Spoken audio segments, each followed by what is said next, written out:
Ladies and gentlemen, welcome to the 3-0 Take, where we talk all things Major League Baseball. Here's Kyle Corwin and Nate Reyes. It all starts right now. Oh, welcome back to the 3-0 Take, presented by Chinook City. This is episode 618. I'll be your host, Kyle Corwin. I'm here with my co-host, Nate Reyes. Nate. KCJB, how are we? Cool. I've got a gripe off the rip, by the way. Oh boy. Okay. So, and I'm kind of just picking up on it right now. That's so rough, man. I think What's the gripe? Let's go. I think that I'd be upset. Oh, you just said, all right, here we go. Yeah, for those that don't know. Times before for those you that don't know, play. he was rushing me right before it. He was rushing me to hit the record button. JB, it's Which been I like for 8 years. He goes, all right. All Here we go. All right. Well, I like hanging out with the fellas. I like hanging out with the fellas, but Nate's like, he says, can all you right, go? 400 times. My gripe is sounds like it's with me. To be surrounded, not even surrounded, to have this tarps off thing happening to you, right next to you, and it's just like a hot, sweaty summer night. And you got to assume there's some stank involved with whoever's going tarps off. Look, tarps off, if it's happening in a section and people flock to that section and that's how they're rolling, that's how they live it, they've accepted it, they know what they're signing up for. I think it's a different situation. If I'm sitting there enjoying a game and tarps are off near me, and I don't want it to be near me. I don't want to be near it. I don't want to smell you. Sounds like you're not down for the cause. I'm down for the cause if you go to that section and be a part of that cause. Yeah, there should be a section, right? Yeah. So that you can all get together. No. I'm out on the tarps off thing. I've been out on it. It was a cool story. Once they started slapping logos on towels, I was out. No, the Cardinal way was cool. After that, people took it. They ran with it. Once that baseball team went out of town, I was done with it. The fact that I'm with you. Once we did the whole commercialization of it, I'm like, okay, I'm kind of out. But it outlived that. I think even the teams now are like, okay, yeah, cool story. Anyway, we're back to games. It's still happening, which I feel like makes it kind of cool again. On the contrary, it's not cool. I was in Cleveland. I disagree. And in between innings, Guardians logos, both sides, showing people in the stands, right on the scoreboard says tarps off, and the letters are dancing. And they show everyone with their shirt off, waving. Very much so a part of the fan experience in Cleveland. Very much so. Scoreboard graphics and everything. I don't think the teams are past it. Nate's just a grump right now. That's really the reality of it. That's right. Yeah. When is he? That's true too. That's also true. No, but I tell you what. Speaking of being a fan, it feels real good to be a fan of the Boston Red Sox right now. I mean, I've never once. Forget this year, ever in the history of being a fan of this team, have never doubted this team. So many people they've been like, I'm never watching another game. Merch, yeah, right. Sell the team, and I was like, fellas, ladies, just stick with it. They'll be all right. They're gonna go on a run. Sure. And look at what they've done. Yeah. 15 in a row. Looks like the Magic's going to run out tonight. I don't know if we can do it against Old Man Kittredge, but it did. It did. It's over. What's over? The game. I thought that was the 8th. Was that the 9th? That was the 9th. Oh, well then, yeah. The Magic. I think the Magic is going to run out tonight. But it does say, it says top. That was the 9th, wasn't it? That was the 8th, man. Get out of here. Oh, it might have been the 8th. You're booted. It's top 9 right now. Yeah, you're booted. I don't have a boot button, but I don't think Oh, brother, this guy stinks. you're going tarps off in the 8th, down 5-1. I mean, they've been doing it anyway. No, this brings up a bigger question, and I feel like we've danced around it a little bit, but like, joking aside, what's acceptable? And I say that not really caring what other people think, but as it relates to the fan behavior over the course. You hear that, JB? 62. That was as it relates, not as it pertains. Proud of him. He's upgraded. The fan was a conscious experience, effort. the fan experience over 162. And Nate, you can speak to this because you want to talk about the ups and downs of a team. Like, is it okay to be calling for your team to be sold when the team sucks? But then are you like, yeah, I think there's this gray area where people think that you just need to have blind faith the entire time. And I don't think that that's feasible. And I don't think that's fair. I don't think that's a fair expectation of fans. And I think people should be allowed to turn the page and be welcomed back into This guy's of just following a team. No, begging they were for a bypass. They were the worst team in the American League. And I think third worst in baseball? They were, was it 14 games under 500? I mean, No, what are we you're not what wrong. are we doing? You're not wrong. I think all of us look for our team to have accountability, right? And it's baseball, and it's a professional sports franchise that's not going to have accountability strictly because fans want it. The thing is that we are allowed to waver because it's annoying. We live and die by it. And look, I've heard multiple takes. One take being the fact that it's the we thing, like fans saying we, specifically when things are going well. I have an updated take on that, by the way. Yes, I'm fine with we because I'm committed to this team. Players move on. Exactly. Okay. Managers move on. Coaches move on. Front office people move on. I'm not going anywhere. So, yeah, you're damn right. It's we.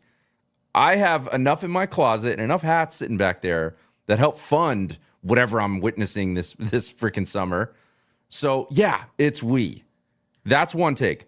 Now, the other take being, and this is like specific, I'm not trying to like turn your argument into like a Yankees thing, but it was a good argument to the fact of like in 2017, the Yankees were like 3 games over 500 at this point, like and not a very good position.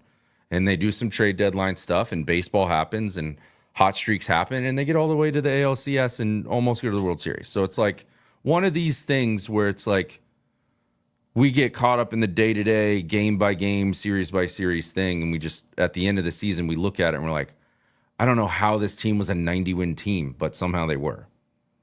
Because that's what our season is. That's what we do. So I'm okay with you wavering. I'm going to give you crap because you were ready to you ready to hang them up. No, I mean, you said accountability. I'll say it here because I don't think, or maybe I did say it, but I was actively rooting for the Red Sox Yankees played a 4-game sweep a few weeks ago, and I texted you and I said I hope that the Yankees, I'm pulling for a Yankee sweep with the hope, not just and then move on with my life. I wanted that to happen so that something would have to give in that scenario, and the team, like the Craig Breslow would have to be fired. Something would have to change, and it would have to require a Yankee sweep, and that's what I was pulling for.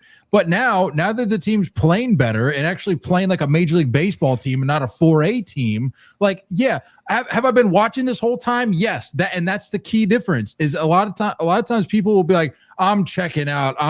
I'm going to go follow the World Cup for the next month, and then I'll be back if they're good. It's like, no, I was watching the entire time. against my will. Sometimes it felt like, but I was there. I've been there, and I hated where the team was at, and I thought they were playing like garbage, and they were. That's not an opinion. That's a fact. They were one of the worst teams in baseball, and now that they're playing better, I'm like, okay, I actually feel like I have a reason to live now when I turned on my TV.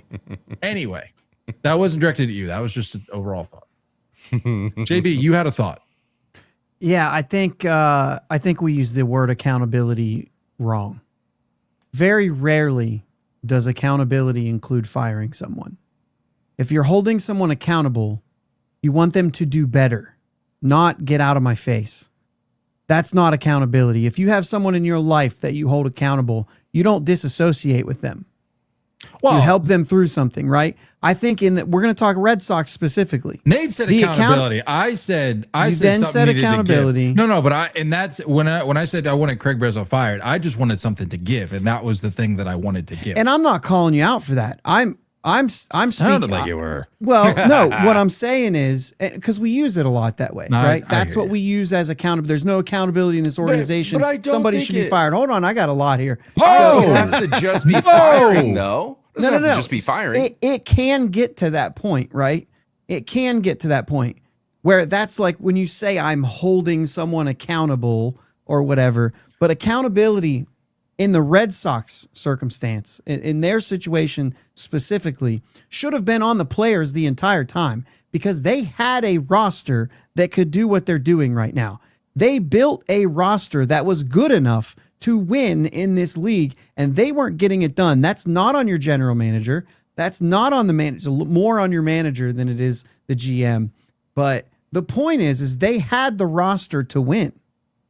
And I know it's not the typical big market roster. You wanted him to go spend a bunch of money instead of getting Caleb Durbin. By the way, he's a huge part of that streak they just went on. Huge part of that streak. And I told you that from the beginning. I watched this guy. For the record, has he been playing? Former Yankee also. We were talking about that list, by the way. Yeah. That's just a long... he's been huge. He's been huge in this stretch. Yes. He got sent to Milwaukee when he was with the Nestor Cortez deal. Yeah, he was in the that deal. I completely forgot about that. Yep. Yeah. And he went over and about won a Rookie of the Year in Milwaukee. And then either way. However that came about, like that. Speaking of, he's been huge in this stretch, and so holding him accountable and making him a better player, yes, 100%. Like that is exactly what should have happened. But this is not a surprise. All I'm saying is Sonny Gray literally said himself, and that's a guy who's been around the block. So I put stock in what he says. He quite literally said, "We are not a good team." When they were 14 games under 500. So if he's saying it, I feel like fans should have the freedom to say the same thing. Yeah. So back to that. And that goes for any team. Yes, and that goes back to that. First off, what else do you want him to say? They're 14 games under 500. They weren't playing well. They weren't playing like a good team. So yes, they weren't a good team. They weren't playing like a good team. They weren't a good team in that moment. They still had the roster to be a good team. It was the first 3 months of the season.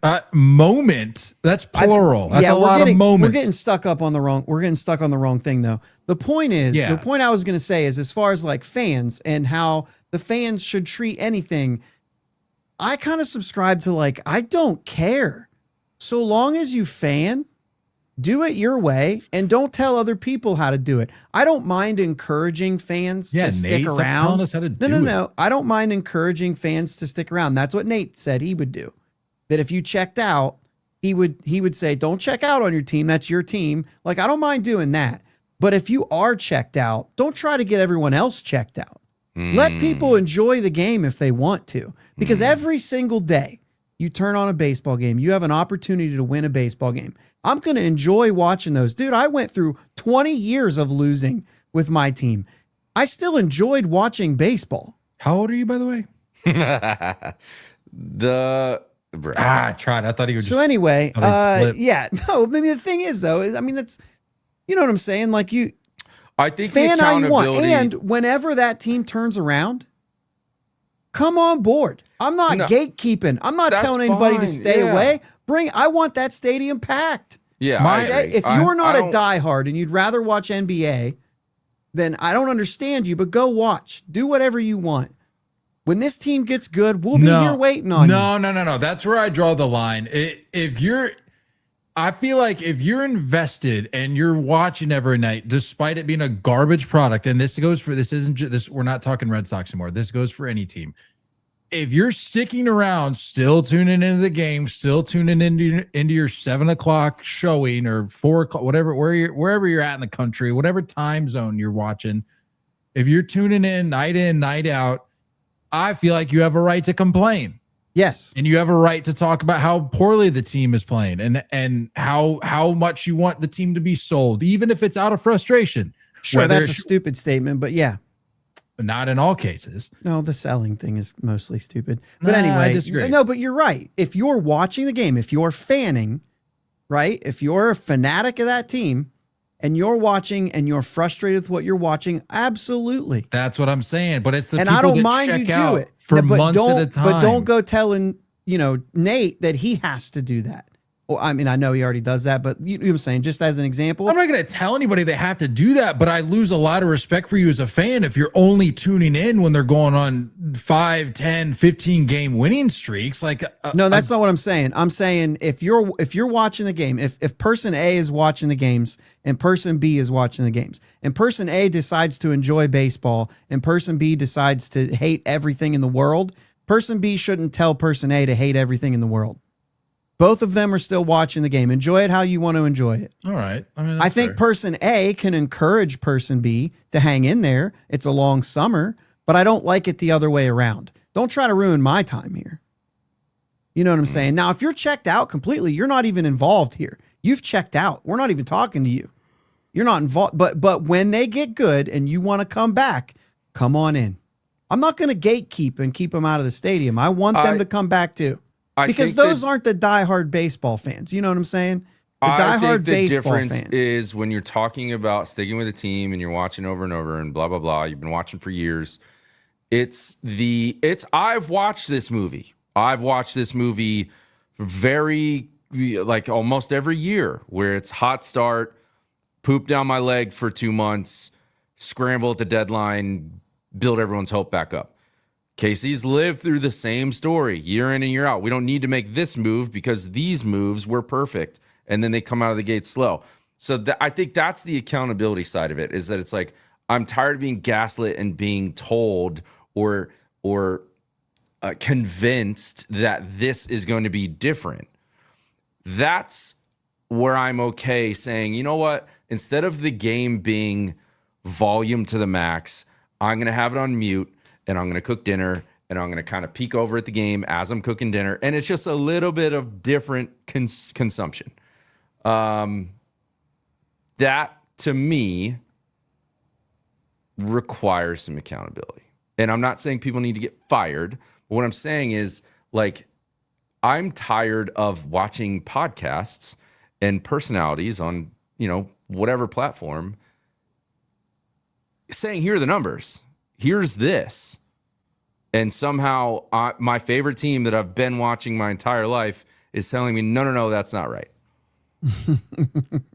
Anthony Volpe is quite literally, there was some, I think I told you some stat. I don't know if I said it on air or not, but it was like, he is the first player to have at least 1,800 at-bats and this bad of an OPS. Ever. Of all time, all of baseball, we love numbers, we love stats. There's been a lot of people who play baseball. To start your career and have at least 1,800 at-bats and to produce this little, he is at the very, very bottom of that list. And I'm being told that he needs to play every day. I want accountability. I don't need people fired. I'm ready for them to move on. I'm ready for them to be fired. But I don't need that. I just need to not be told that this is the solution. That's all. Want some integrity. He was very good his first year, no? Yeah, very. Were you on board?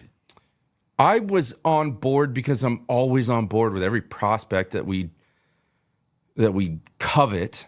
I mean, he had a really good year, right? Speaking of which, I'm sold on George Lombard Jr. Can't wait. So excited for him. Spencer Jones and Jason Dominguez are the new Miguel Andujar and Clint Frazier, by the way. I hope you know and that. Estevan Florio. Like, we've done this year after year after year. The Spencer Jones thing, I feel like, is like kind of neat. It's a 6'7" monster who can play center field, who we've seen highlights of him hitting balls ridiculously far. I feel like ridiculous far in person in spring training. It was and crazy. anyone's going to be intrigued, right? Like, anyone's going to consider that as like I'll take a shot on that. There's a reason for that. Yeah. So I'm cool with, and I understand that the weight that holds, but like, Jason Dominguez was ruined. Jason Dominguez was, we treat prospects so strangely, and then you have guys like Anthony Volpe getting the full run for way too long of a runway. Anyways, we can stop talking about this team. Yeah, I think it's interesting anyway, just because, like I said, I just kind of subscribe to the fact that, like, people are going to watch baseball in different ways, and that's fine. Don't ruin my fun, and that's about it. You know what I mean? If I want to root for my favorite team that I grew up around the corner from, you know what I'm saying? And I went to games as a kid and all that, then that's my hometown team. You don't have to pick that. I think all three of us, I'd say a lot more often than not, will be the first to call our team out, and also the first one to say, you can't call my team out, and you can't call my team out. We're sick in the head. That's what a fan does. Fan is short for fanatic. I'm going to yell at them. You should I'm going to be that. pissed. But you can't say the same thing. 100%. That's it. That's your role as a fan of a team. That's where I came from. You don't talk about that team. I grew up there. You know what I mean? That's my time. I'm close to that town. I don't want to claim actual Pittsburgh, because there are people from actual Pittsburgh who are like, you ain't from Pittsburgh. And it's like, I understand. I'm just from the area. But the point is like, I just think that's, I think that's fine. Do what you do. If you want to check out, check out. We'll be here when you're good, and you can sit by me. I don't care. Like I said, the biggest thing is... I'm kidding. We gotta go. We gotta move on. The biggest thing from a fan to me is don't gatekeep. They're always welcome back. And if you're a baseball guy and you're watching all the games, check out the show. You're already there. Last thing I'll say. I'm not gonna gatekeep, but you need to either be inside the gate or at the gate. Once you leave, that's where I lose my respect. You can check out, you can come hang out, talk with the guy at the gate, talk about the weather, how are things with the kids. But the second you're just like, not to pick on FIFA, but like the second you're like, I'm going to check out for the next month and go watch the World Cup. So what's the obvious thing though? Like, I know mine. Yeah, we talked about it before. I can sit in Yankee Stadium and I can tell you, anyone that has names on their jerseys, you don't know ball. What's like the obvious thing where you're like, I know you don't know ball? For me, it's when it's when you complain about, I mean, maybe this is like a little niche, but it's when you complain about the quote unquote mainstream issue, and you don't recognize and this may even be more advanced than the super bandwagon-y fan. So I'm maybe even getting a little too deep into it, but you complain about the mainstream issue and you're like, oh, send this guy to the moon. But you don't look at like the actual underlying issues that are obvious to people that watch the team night in and night out. So again, though, I want to point out, like, there are people who are fans of baseball teams. We want them to be fans of baseball teams who aren't going to watch every game. There are people who will casually say, the Pirates are my team. I don't watch them, though. I go to the games every once in a while, and I have a blast, and I root for the team. Those people should be able to go to a game and have a good time. Of course, if you're not locked in on now, if you go to the game and say, I know everything about this game, and you're not watching, I have more of a problem with that. But if you're just going and you're rooting That's what for I'm the saying. team, What's you're up? not checked in all the time because you're just not a baseball head like we How are. are you seeing it? How do you see it? What's the visual representation or Anybody who says audio fire him representation? or sell the team, they don't realize that those things, by you saying them, never happen. It's a waste of breath.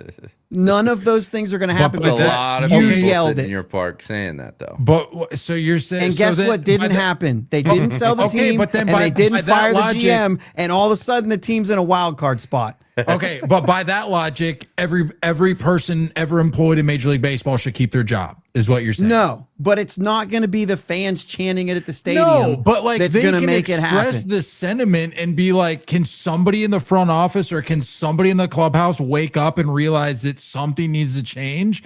And it's not. And when I say something needs to change, I don't mean like, hey, let's flip the lineup around. It's like, no, somebody needs to go.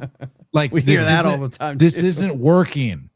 Yeah. Like, Well, and the that- thing and I is think you fans don't get to know. a breaking point where they're just like, if nothing else is going to happen, then somebody sell a team. And I think the reason people want John Henry to or wanted John Henry to sell a team, and some still do, is the fact that he treats it now like the redheaded stepchild because he's so engrossed in Liverpool and all these other business endeavors that he's got that it's like, hey, remember us? Remember the team that you helped carry to however many championships under your watch? It's like that. I don't know. That's why I get fed up. Anyway, I'll give you your chance to rebuttal. We got to move on.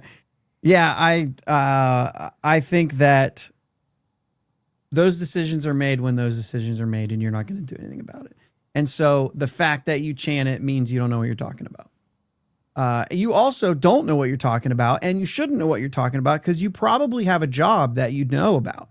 And there's a bunch of people in the organization that have a job that they know about, and you don't. We can talk about numbers of minor leaguers all the time. Those guys don't care about what those numbers are as much as they care about who that player is and what that player's process is. Sometimes the numbers can be bad, and the guy gets called up, and you're like, why? And then he does well because they're like, because we know what he's doing and we trust the process. Or the numbers can be really good, and they could be like, yeah, but he can't hit curveballs. He's just hitting minor leagues curveballs. Like, you know what I'm saying? Like, they know that stuff. We don't know that stuff. Now, I'm not saying every organization is built perfectly, and it does. I mean, I just told you I went through 20 years of losing. That organization's broke, right? And we understand all of it. Broken, I'll say that, just so it But doesn't look everybody, like I'm you gotta crying keep poor. you Yeah. gotta keep everything in place the way it is, though, JB. We can't. Yeah, that's the thing is you don't, right? And so like everybody's there's gotta a keep their time job. for all of that stuff. And I just think that we are completely ridiculous about when we go about it. So that to me is the thing that says you're not paying attention. You don't know what you're talking about when you go and you do stuff like that. And to all of you who watch every game and pay attention to the minors and you're still yelling that, this wasn't for you because you apparently are watching it and you know what you're talking about. I just think it's stupid. They're not going to sell because the fans yelled sell. They're going to try to do better. And that's the thing that if we just, there's other things to We say. gotta move on. There's other things to say. It's the That's last all. thing I'll say, and then we got to move on. It's not that, like, yeah, are certain people hoping that ownership or whoever hears the chants night in, night out, and is like, oh, maybe I should sell a team. I don't care about this anymore. No, Yeah. I feel like I won't say a lot, but there's a percentage of fans that say sell the team out of frustration because they don't feel like there's the same level investment on that side of the line as there is on the side of the fans watching this game, watching this team every single night. And you get to I mentioned earlier, you get to a breaking point as a fan where you're just like swapping in platoon players every other day is not the fix. Something has to change. I will agree to a point, except for the thing that you just said was way more educated than most people who are saying so. They're saying, Kyle, they're saying sell the team because everybody else is. That's the only reason they're saying it. Oh, And I don't feel know. bad saying that because those people aren't listening to this show. But that's exactly what I said is that's the telltale for me is when people are just like, sell the team, but they're saying it with no foundation of knowledge of what's really going on. But the people that are saying sell the team that actually know like what the underlying issues are, I'm okay with that. That's all I'll say. I'm glad we could keep that brief. Let's move on.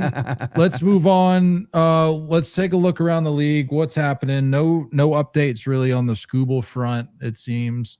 I'm seeing Mason Miller's being possibly shopped around in a package with Xander Bogaerts is what I'm seeing.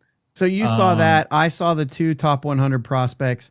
Do you know what the Padres are really saying, Kyle?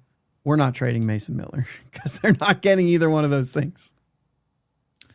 I think that's a line of BS. The prospects thing. I think they'll be more than happy to move on from Mason Miller if he can get out from underneath the Xander Bogaerts contract. I agree. I think the And financial with that- side. Well, is yeah, the but I'm biggest saying issue. nobody's going to take that on, and nobody's going to give them 2 top 100 prospects. That's what I'm saying. They're I know a basically saying team we're not that- trading him. I know of a team that would love to bring their boy home.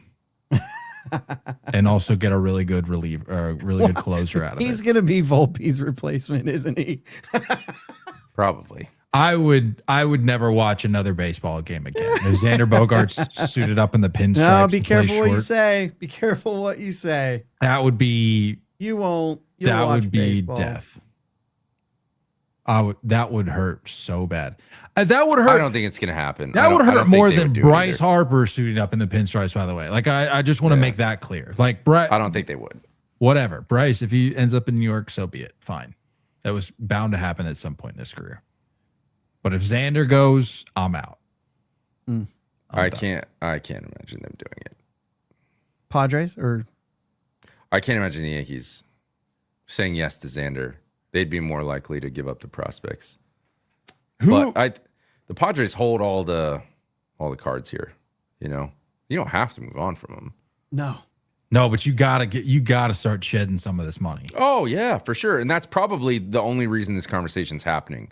It's because it feels like it's the only big enough chip that they have at the moment to potentially move on from Xander. Well, that's what I'm saying is I don't know, and maybe you weren't saying this, but I interpreted what you said as they have all the leverage here. And I don't know that we can say that they have all the leverage because we know their financial situation right now. And we know we know the jam that they're in as these guys get older. But I think they're also in a position to just say, well, you know, we can try and see what we could do in the offseason. We can try and see, you know what I mean? Like you can move on later. I think there's other pieces that they're going to have while AJ Preller's in his spot, while he's in that seat. He's going to be able to maneuver and figure stuff out. He makes moves. He finds some. It's not the only time he's going to have a Mason Miller level chip. Now, lockout next year, Xander 1 year older. It's a more difficult conversation down the road. It's also not a lot of sellers. I don't think there's going to be a ton of sellers. No.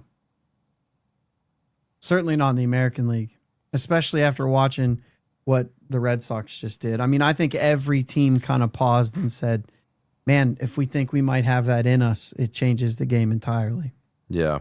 Now, we're getting very close to too little too late at this point because how far can you go before a decision is made? But I mean, I think things are going to come all the way down to the deadline. And if you don't go on a run, I think the American League sellers, you get the Angels at the bottom of the barrel. I think Kansas City is going to sell, even though they said some weird stuff about Seth Lugo and Waka. Did you hear that a few weeks ago? Or it's like they need to be wowed to move on from those names, and I'm like, oh yeah, no did I disrespect, see but, see something recently you need that to move said those names. Yeah. Did I see something recently that said that that the expectation was that they were holding out for a package for Waka that was going to be bigger than a package for somebody. I think that's what I was referring to. But it was just like, Have a little no. bit of self-awareness, maybe. Yeah. Well, yeah, but the thing is it's their player, and if they don't want to get rid of him, if they want him, I mean, you got to think about the Royals looking at like they got Bobby Witt right now, they got Vinny P, they got some guys over there that they believe in. Michael Garcia, I knew there was one more that I wasn't thinking of. And so yeah, I mean they're looking at that saying like, oh no, we don't want to set it back too far here. And if they don't have pitching coming, you kind of could see where it would be like, this might be foolish unless we get something significant in return. We don't want to sabotage the next 2 years and waste these guys. We'd like to bounce back next year in a way. You know what I'm saying? Cincinnati said the same thing. Like they feel good about a lot of what they have. The season didn't go the way that they wanted it to go.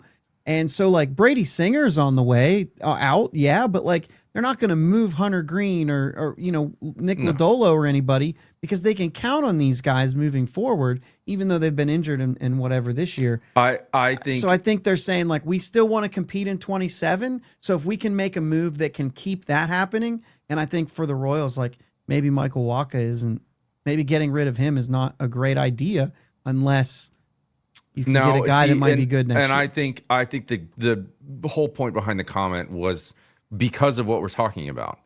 It's Kansas City, it's LA, and maybe a little bit of the A's. I don't think the A's are going to sell a ton, and that's it in the American League. So it's like I think that's the Royals' point is saying like you're gonna have to pony up because there's plenty of buyers, and there's not a lot of people willing to give up a Michael Wacha who can slot into any rotation and provide a solid postseason start at some point.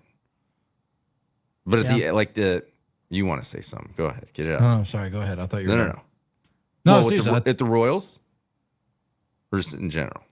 No, I had a separate thought. Finish your thought. I was just gonna say I touched on. I don't think the A's are gonna move a ton. There's a lot of control with a lot of good names. Really I don't think they need to move anybody, really. The only thing that I would say that would be contrary to that for the A's is the fact that they have zero pitching. Yeah. So if maybe a bat like Bangaliers is on his way out and they can get pitching back, it might be smart to do something like that. I would be so stoked if that was the case. Moving on. What'd you say? We need to start figuring out what we're going to be doing next year because I don't think there's going to be any baseball. I agree. Holding out hope. Of course you are, JP. You're the blind optimist, and I respect Side note: that. my Rockies are 15 games blind. wins away. No, 15 dubs is all I need from my Rockies. The A's really disappointed me this year. I was a believer. there just was never enough pitching. I was a Bangalever. That just wasn't good. Worth a shot. Worth a shot. I mean, when they score a lot of runs, actually, and their run differential is still minus 122. Yeah, it's tough. Can't wait to see what happens that run differential when they make the move to Vegas. League. Colorado is the Sorry, only league. team with more runs given up. 580 runs given up. Yeah, dude. Colorado 596. The American League is atrocious, man. Like The fact that Houston like, is 3 games back in the division and they're 5 games under 500. like it's the That's Red embarrassing. Sox. It's like it's like the Red Sox, and then the rest of the league is just crap.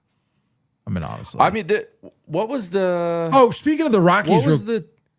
Sorry. Yeah, you're good. No, sorry. I just wanna, I was just gonna say, what was that? What team was it last year that like went on? Was it? I think it was the Blue Jays, where they won like a crazy streak like this, and they were like, "Oh yeah, like that's nice. It's gonna burn out." And then Are you talking about the Guardians when they overtook the Tigers? When the Blue Jays played like 2 straight months of ridiculous baseball, They lost like 7 games in 2 months or something. I think it was the Blue Jays last year. So, like, I know we're joking about the Red Sox being like, oh, the magic's over. But, like, Oh, buddy. it's crazier things that have happened. It's just unfortunately. beginning. They were 18-8 in July, 16-10 in June. The Blue Jays last year. About August, September. 15-12, 15-10. Are you thinking of the Rays when they started the year hot? Was that 2 years ago at this point? I don't remember. Yeah, that was 2 years ago. Jeez. I mean, you could say the same. I mean, look at Miami right now. I mean, they're playing Houston right now. They're in the middle of an 8-game slide right after that ridiculous June that they had. Yordan just went, yeah. Yeah. Oh, Just hit a 2-run homer against them in the 8th. They're about to lose their 9th straight. Sandy on the bump at 100 pitches. that sucks too because I got him on the bump right now, and I got Yordan in my lineup. That sucks. Now you win on that though. No, I know. I don't know. I don't know. Do you? Because he's going to get hit with the The loss. loss. Yeah, that's true. It's fine. It's probably like a net 1, whatever. Yeah. I Right. hate when that happens. Well, at least it was Yordan, I guess. I don't Fantasy Yeah, is so frustrating. exactly. If it's going to be anybody, it's got to be that, right? know. No, speaking of the Rockies, did you see the little Kyle Freeland temper tantrum about JB? You might have to look it up. I don't remember who it was that ran across the mound, but it was very Dallas Braden-esque moment. And Kyle Freeland threw a little hissy fit about, hey, that's my mound. That's my expletive mound. I'm like, brother, It ain't your mound, homie. it's everybody's mound. I don't know. Yeah. I mean, I respect it. I respect where he's coming from. I can appreciate that, but come on. I don't know. Yordan's hitting 328? Dude, Yordan is going for the Triple Crown. Like, When's the it's last time a Triple Crown watch guy got moved at the deadline? not even a joke. I mean, how much? I don't know. Have you heard a lot of Yordan talk being Early No, on. I don't early I think on. it's, I've heard it it's less, died yeah. off. Yeah. I think if the Astros, I mean, while we're talking about the sellers and everything, I think Josh Hader is about the only guy that has a really good chance of being moved, and that's just because like I saw you may as well. Jeremy Pena. Pena's name being floated around for Boston. That's, yeah, well, that same with the Yankees. Yeah. Well, we're both needing a shortstop. Yeah. Right. I think it was A-Rod's pick. I think he said the Yankees were going to get Jeremy Pena. I'm not a I hate huge it now then. I'm not a huge Pena guy, but Yeah, I'm not. I think he had a homer it. in this game too, didn't he? Oh, well, then get him to Boston today. big Pena guy. What were we talking about? I was of talking that. about the Kyle Freeland thing, but then we started talking yeah. Yordan Triple Crown watch. Yeah, dude. Yeah. Kyle Freeland's not. I saw don't one know how take he's still that in the just said league. maybe he'd have more respect for the mound if Kyle Freeland didn't have a 7.28 ERA. I mean, come Oh on. my Like, what are we gosh. doing? Come on, man. What's his career ERA? Now that's a It's got to situation. be north of 5. That's a situation. 473. You're 470? close. 473. That's a situation where where people are like, if you don't like it, throw better. Now I'm not a fine believer with in that. that. I'm not a believer in that overall. Like I think Sandy just gave up another one. To my guy. gosh, Bang, dude. Oh my God. bang, Cannon. Gannon. That ball is struck. I'm not a big believer in the whole like, oh, if you don't like it, pitch better. I think there just needs to be a baseline, level of respect, that kind of thing. So, but in this instance, truly, if you don't like it, maybe don't have a 7 ERA. You know, That guy It's- stinks, man. He's terrible. I going think back- though, I think I'll say too, if you have a 7.28 ERA, you're probably more likely to get mad than gets me somebody who every has a time. 178. You know what I mean? No, What- but can we bring up who's the guy, by the way? Who's the Oh yeah, base who runner? was the guy? who was the guy? Have I been coming in a little hot Andres. audio wise? Am I good? No. No, you're good. Andres Chaparro. Well, maybe Look, neither of you should be Maybe talking to we've each got to other. be able Just to hear of this guy. Just keep earning your stripes. Both of you need to put Yeah. more work in before you start chirping. No, hold on. I may have his card in this stack Yeah. somewhere. Yeah, but I mean, listen though. be worth Kyle something one day. Freeland. Kyle Freeland has 10 years in the show, man. That's what I don't understand. that's what he's saying. How? Like, are the Rockies looking at this being like, this is the best guy we've ever seen? Or it's just been bad for so long. because it's the Rockies? I don't know, but Can we go back to the Andres Yordan Chaparro has less. It says 3 years, but like 30 games a year. Can we go back to this? I got a topic thing that I saw today that I'm curious on.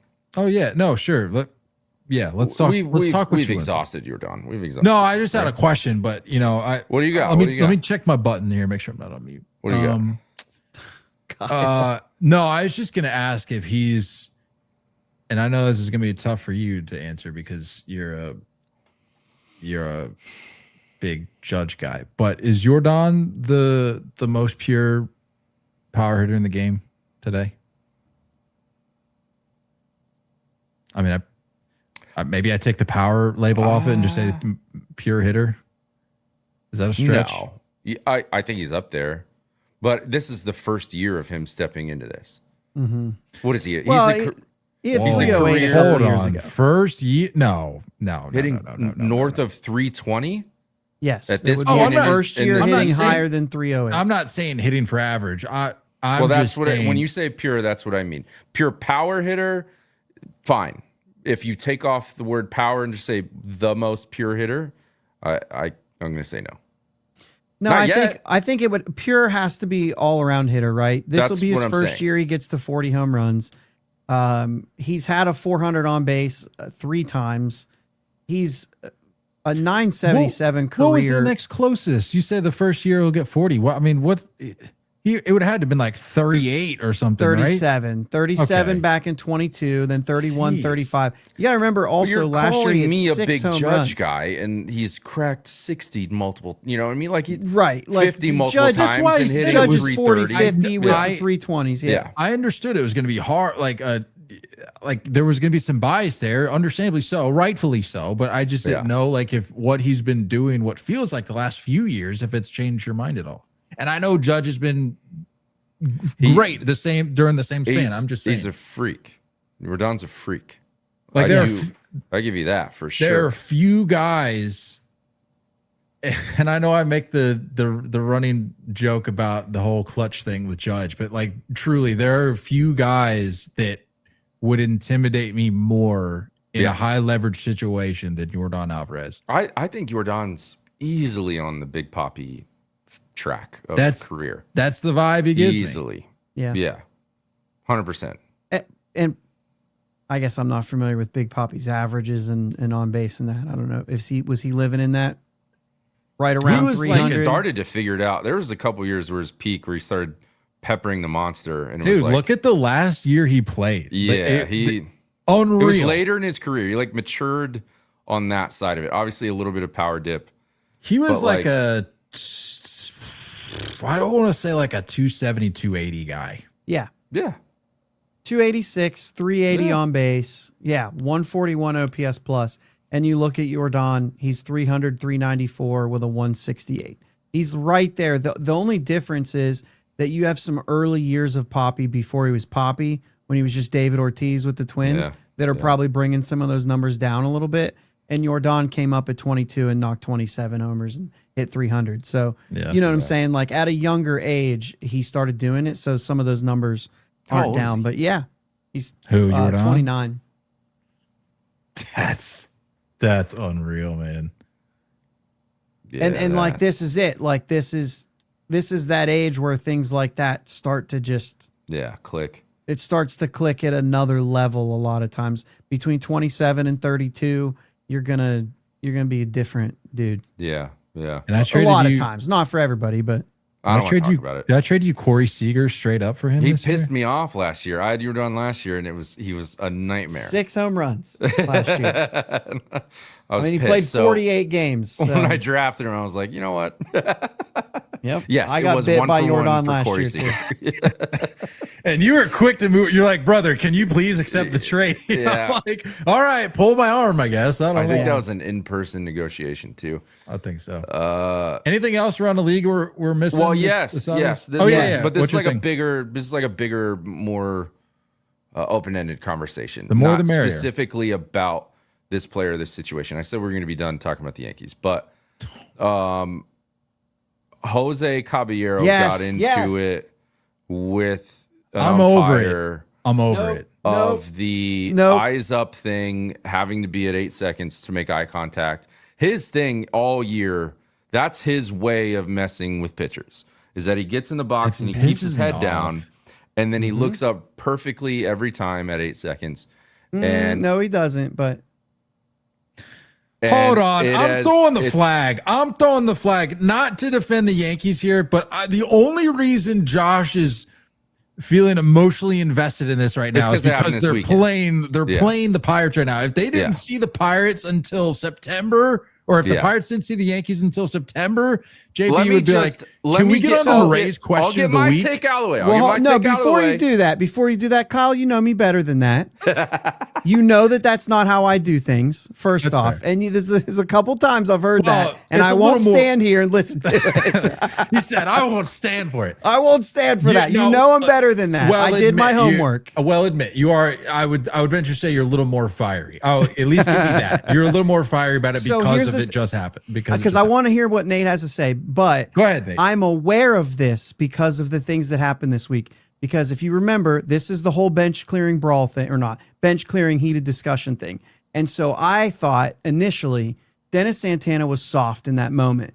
So then I looked at what happens and what has happened. And the only thing that I said to Nate's point was he doesn't look up perfectly at 8 seconds. He's been hit with a lot of the 8 second he gets a ball. He's been hit that several times this year. What's your take? I'll share that, but I'm just saying it's not perfect. And that's okay. Yeah. Because how many pitchers, I don't know, I haven't looked at it, but like Nate Eovaldi is a late start guy with the clock, isn't he? Hey, that's a man of integrity. I love Nate Eovaldi, but what I'm saying is that, like, how many violations has he been hit with? I'm not saying that's the issue. I'm not saying I have an issue with him getting the violations. I have an issue with now suddenly, and the whole point and incident that we're bringing up is that during the Pirates series, yes, there was like a little bit of a tussle, benches clearing thing. And then the next day, their mic's on the field, and it's Jose Caballero getting a timer called on him that was pre 8 seconds. And the umpires, you can hear it on the mic saying, we got a call about it this morning. You can't do this anymore. He said, you can't do this 3-4 seconds in the box thing anymore. Yeah, which is like standing there. It's one of the few chess games that are left in our game. If we're going to move on from catchers giving signs and stealing signs and tipping pitches, if we're going to move on from these shifts and these different things that I'm a fan of and I'm okay with, I don't think we can just eliminate every level of competition here. And if you're going to let pitchers sit here until the last 1 second on the clock before the motion starts, why can't hitters have their own version of that? And that's all Jose Caballero's attempted to do mostly this year. Has it got him in hot water? Yes. Is that the type of player he is? Yes. I hated him when he was a Ray, and I freaking love him now. That's who he is. It's a risk he's willing to take. 100%. He's a pest. And I'm okay with the violations being called. I'm not okay with, and Boone, I was kind of proud of what he said, because he came out and he's like, apparently we're changing rules on the fly now. And that's kind of what happened with this interaction of the umpire saying, I got a call about it this morning. You can't do it anymore. Why? That's why. As long as he makes eye contact by 8 seconds, we're good to go. If it's 7, call a violation. That's fine. And I think he's fine with it. But let him do his thing, because pitchers can do their thing. It's weird. Yeah, It does seem like a loophole. there's a certain, like, I appreciate the gamesmanship. If you remember when the pitch clock came in, Max Scherzer tried everything under the sun to try to find a loophole and to try to exploit whatever these rules were. I mean, we don't know the reason, but Max Scherzer's an odd bird. But the thing is, for this situation is, like, there are ways that you can still make the pitcher wait, right? You notice that, like, in certain games, this isn't even a deal because a lot of pitchers aren't ready to pitch at 8 seconds, right? And so it's not even a situation. Too. Braxton Ashcraft works. Braxton Ashcraft Jose works Caballero has fast. caught certain pitchers because he knows he's looking up at 8 seconds. And if that pitcher's not looking at him, he's said, hey, we're supposed to be making eye contact right now. And he's not. So he's also won that battle other times. So I think, like, that's what I'm saying is that, like, do we have to eliminate all levels of gamesmanship? Do we have to tinker with what's already set in place rules? So I'd like to hear your piece on this, because as part of this, I found out, okay, this is a Caballero thing. He's also been hit with some violations, and that's a risk, and that's fine. Like, I'm okay with that. If that's what he needs to get an edge on the pitcher, by all means, this is baseball. You do anything you can because pitcher's got the upper hand. Yeah. There was the situation with Santana got interesting. Like I said, my initial thought was, that's pretty soft, dude. You got the out, you got the double play, go in the dugout. There's no point in calling him out for doing that. You won already, right? That's my whole thing. If you got a problem with what a guy's doing, strike him out next time. You know what I mean? Hit him with the triple crotch shot. Don't do that, though. What he did was basically not as bad as that. So the thing about Santana, and this is where I think it got interesting for me. And obviously he can't say this sort of thing, but this is kind of the take that I'm hearing. Santana's a former Yankee, and he thought, as a former Yankee, he deserves a little more respect than that. And as a veteran in the league, you guys know that the players, regardless of what we think, the players see Major League Baseball players as a fraternity. It's a thing they take very seriously, right? And so we can act like it is what it is, but, like, that's the way every player thinks. And Dennis Santana thought he deserved something there for being a former Yankee, and he didn't get his Yankee pension in that moment, and he took offense to it. Again, I still say, shut up and go to the dugout. You got the double play. You won. You had a clean inning. You haven't had very many of those lately. I don't think you need to be talking. Yeah, I think. And the thing that was pointed out was, look at the first person to meet Santana. It was a coach for the Yankees who was there when Santana was there, and he was saying, like, listen, this ain't our thing. This is his thing. Whatever he said, you know what I'm saying? But I think there was a little bit there that I'm like, okay, listen, I can't pretend to understand that. I never made it to the major leagues. So for me to speak out against this fraternity and the things that they put in place, the rules that are known by all the players, who am I to say? So I think that just made it a little more interesting to me. It doesn't change what Caballero's doing, and I think by all means, if it ticks pitchers off, he probably should keep doing it. But I don't know. I just want to know what you think about that. Well, that was, first off, it was 23 games in 2024. So let's not sit here and pretend, he's Roger Clemens or anything. Sure. It's job well done. It's box checked. If you're Jose Caballero, my entire goal of existing in this lineup is to create issues for you in any way possible. If it's being weird on the base paths, if it's, we see certain guys get to second base, and, I think Rafi Devers does stuff sometimes where it's just like, it's fake. It's not anything, but I'm trying to get in your head. All of those things are okay. I am not a fan of this, like, Kyle and I talk about all the time. This, like, you guys there's no rivalries left. There's hugging before games. It's just like everyone's boys. Everyone deserves this. Treat me this way. Like the only rivalry left is Wilson Contreras versus the entire world. If it's a player who it maybe doesn't come out that often, if it's not their style, if it's a Jose Caballero, if it's a Wilson Contreras, this is who they are. This is why they are where they are. And I'm cool with it being a thing. So in the same way, you're cool with Dennis Santana calling him out, though, because that's what he's doing, trying to get in his head. Okay, 100%. I didn't think it was soft. I don't mind. I like when it's accomplished. Yeah, I okay. like when if that's what you're trying to do and you're getting on. The guy hit it, like you said, he hit into a double play and still somehow pissed off the other guy. You know what I mean? Like, that is a job well done. That is me getting your focus off of your job. Okay. And that's his job. That's what he's trying to do. So that's interesting. I like that because it's basically like you're good with both sides of it. Oh, yeah. Also, the only thing that I would say that I could poke holes in is what Santana did, and that whole fraternity and that whole argument. That's a very old school thing.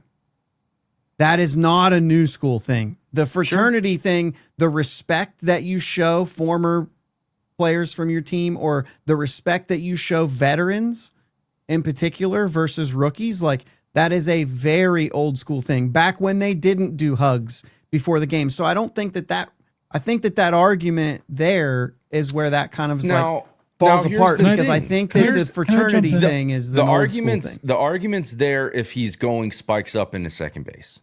The argument's there if he's stepping on the heel of the first baseman, right? All of those things I'm fine with, and that's where you do cross a line. If you're well within the rules and you're fulfilling the role that you were brought on the team to play, I'm fine with it. Yeah. 100% fine with Wilson Contreras hovering over home plate because he's so close in the box, because he knows it's creating an issue. And when it works, he's hyped. Your team's hyped, right? It's like, if that's the style, I'm not that style. I didn't play that style. I'm not a huge fan of it personally. It's never going to be my favorite player personally, but there's roles for it. And if you do it well and you're a villain, be a villain. What you got, Casey? Can I jump in here? That's what You we're were asking on you to mute do. for a while, yeah. Yeah. Say that again. Sorry. What? Sorry, what? I said that's what we're asking you to do. No. What did Nate say? Nothing. Go. What? Sorry, what? Anyway. No, I was just gonna say we're talking about the respect because of the uniform and all that. Sort of putting a bow on the conversation about the rivalries thing. I think you could probably count on two hands the number of guys around the league that actually care about what and that might be a hot take, but actually care about the uniform that they're wearing. And I don't mean they don't care that they're a major leaguer. I don't mean that they don't care about doing the best that they can for the team that they're currently employed for. But I'm talking about guys that are like, you are coming after my team right now. I live and die for this specific uniform. Right. Yeah. You could probably say, I mean, he's not gonna chirp at you necessarily, but I think a guy like Mike Trout, I think he's made it very clear with his career decisions that that's his team. You're not going to come at his team. But like we talked about, there's so many guys that the league is a revolving door.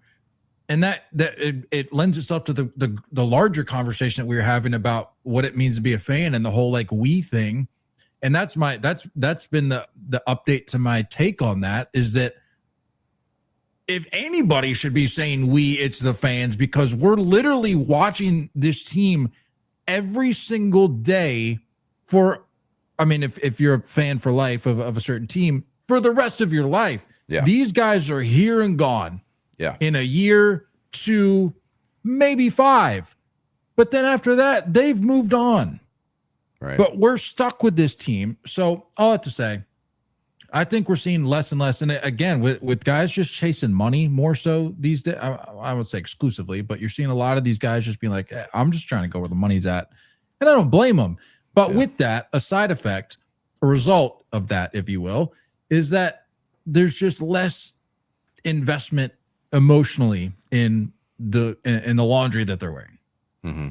Anthony Volpe, Matt Olson. I mean, there are guys out there, right, who grew up rooting for the team they currently play for. They probably have that. It's probably a little bit more than some others. You know what I'm saying? Yeah. But I also not this. I'm not disagreeing with you, Kyle. But I also think that the players probably get a little more like not that level, like Volpe, Olsen, you know what I'm saying? Like Neil Walker when he was at the Pirates and David Bednar and those guys. Sorry, I'm going with the guys I know, but guys that grew up rooting for a team, you know what I'm saying? Yeah. Well, yeah. Wilmer Flores is a good example of my point. Specifically your first franchise that you're with. And then you go through their minor league system and you've been treated well. And let's not kid around. All of them are treated very well. I know we have some minor league issues in Anaheim and housing and stuff like that have been called out. But for the most part, they're treated well. And I think that just about all these guys, there are guys that don't care. But most of these guys care about the jersey they're wearing. But only because that's the team that they're on right now. And the reason they move on so quick is because they buy all in on the next team they go to. And they have no choice but to do that, right? Because that's how you got to do something to play hard. Just like when you go to a college, you could have went to any college, but you go to that college and you're all gung-ho about that college because that's where you are. And so I think that these guys get a little more credit for playing for the fan bases that they're currently with, but it's not necessarily the same as you and I would unless we made it and played for the team we grew up watching. I think that's the only time it happens with that level that you're talking about of I live and die for these colors. Instead, it's more like, no, this is my team. I'm going to stand up for all my boys in this clubhouse. When I get traded, I'm going to do the same thing with that team. You know what I mean? Yeah. But I think they still love where they are most. That's why we get sick of like anytime they go to a new team, they find some childhood little league picture of right. Oh, I've been a fan since I was like, bro. You got to. I was on the Cardinals. I was on the Mets. I've got 14 magnets on my parents' fridge that would say I'm a fan of all of those teams. 100%. Cover your bases. They dig that stuff up, and it's part of a player buying in. I mean, look. Yeah. I mean, what are we talking about here? All right, we gotta move on. Oh shoot! Would you look at the time? Yeah, I think I know what time it is. I think it's Murray's question of the week. Murray's question of the week. What? Bang!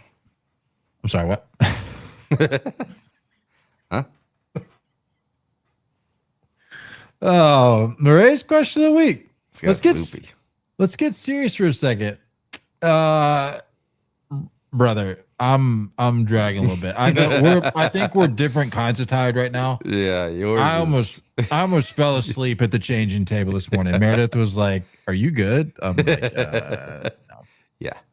Because we got to sit there and wait for him for like 20 minutes to get all of his poop out. Same. He's just sitting there grunting. Yeah. So I mean, you and me, we're kind of the same. Yeah. No, but sit there too. It's 20 minutes of just straight grunt, like newborn grunting. It's crazy. And I'm like, don't talk about my guy like that on air, dude. I just want to go back to bed. Yeah, He can't even defend himself. He could if he wanted to. Murray's question of the week. As Michael Scott once said, keep it simple, stupid. I think we're going to have to honorarily boot Murray, or at least suspend him temporarily, because he said he was going to proofread his questions. Oh, no. He said, what is word of wisdom you live by? Could be something you've heard or something you made for yourself. He's not an iPhone guy, is he?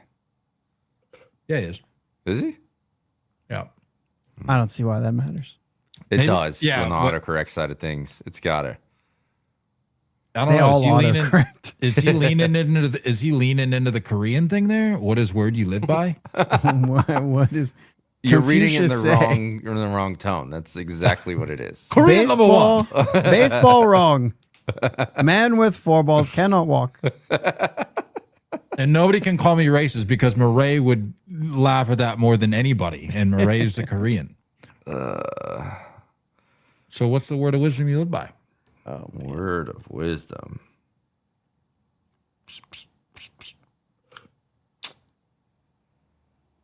I don't know. You got anything?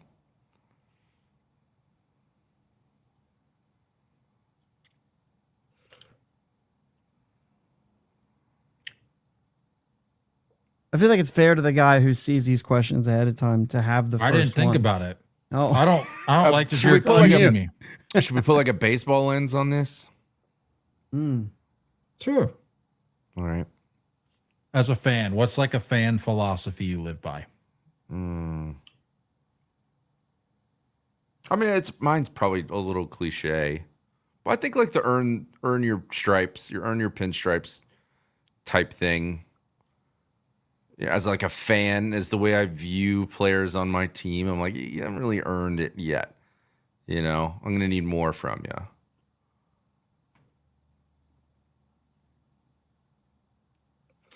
I like that.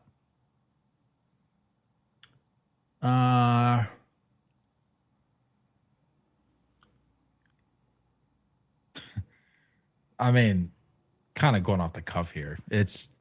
I think if you watch enough baseball, and I know JB is going to disagree with me, but I don't live by it ain't over till it's over. There's sometimes you just know it's over. And I think that's maturing, is realizing that sometimes it's just over. And I don't think enough people live by that way of being a fan. I get that. I was watching a game the other night where it was like, you know, down to 2 men on in the 8th, 1 out, and then it's strikeout, and you're like, that felt like game. It was the heart of the order. You had 2 guys on. You know what I mean? Like, that feels like that was the moment. I can't see it happening in the 9th, and it didn't. You can't Didn't win them happen all. in the 9th. Yeah, You can't win. Yeah. I mean, I think you know can't- your team too. yeah. That's what I'm saying. And I If don't. your I think, if your team's coming back a lot, you're not gonna give up. Yeah. Yeah, and yeah. not to revisit the whole like fan conversation of like, you know, bandwagon or not or whatever, gatekeeping, but like that's another thing where I can tell if you've been tapped in or not, is Yeah. if you're blindly just like, hey man, we got 7, 8, 9 coming up in the 9th, and it's like, no, that's precisely why the game is over, because we have nothing. 'Cause they're 0 And for we're down. 16 tonight. They're 0 for 16 with 9 strikeouts, and we're down 7. It's over. It's Jover. Really. JB. Gotta get all 27. Speaking of No disrespect. No, never mind. Go ahead. Speaking of Yogi, you can observe a lot just by watching. That's true. We could just have an entire yogiism. We just fall back on all those. Those are all good mottos. Yeah. Of course, he never said half the things he said. We'll see. We'll see. It's getting late early. I like that No, one. no. That's one of his quotes. I never said half the things I said. Yeah. Well, That's why I was playing with that. the 90% half mental, that kind of stuff. Yeah. I have 2 favorites of his. Come to the fork of the road, take it.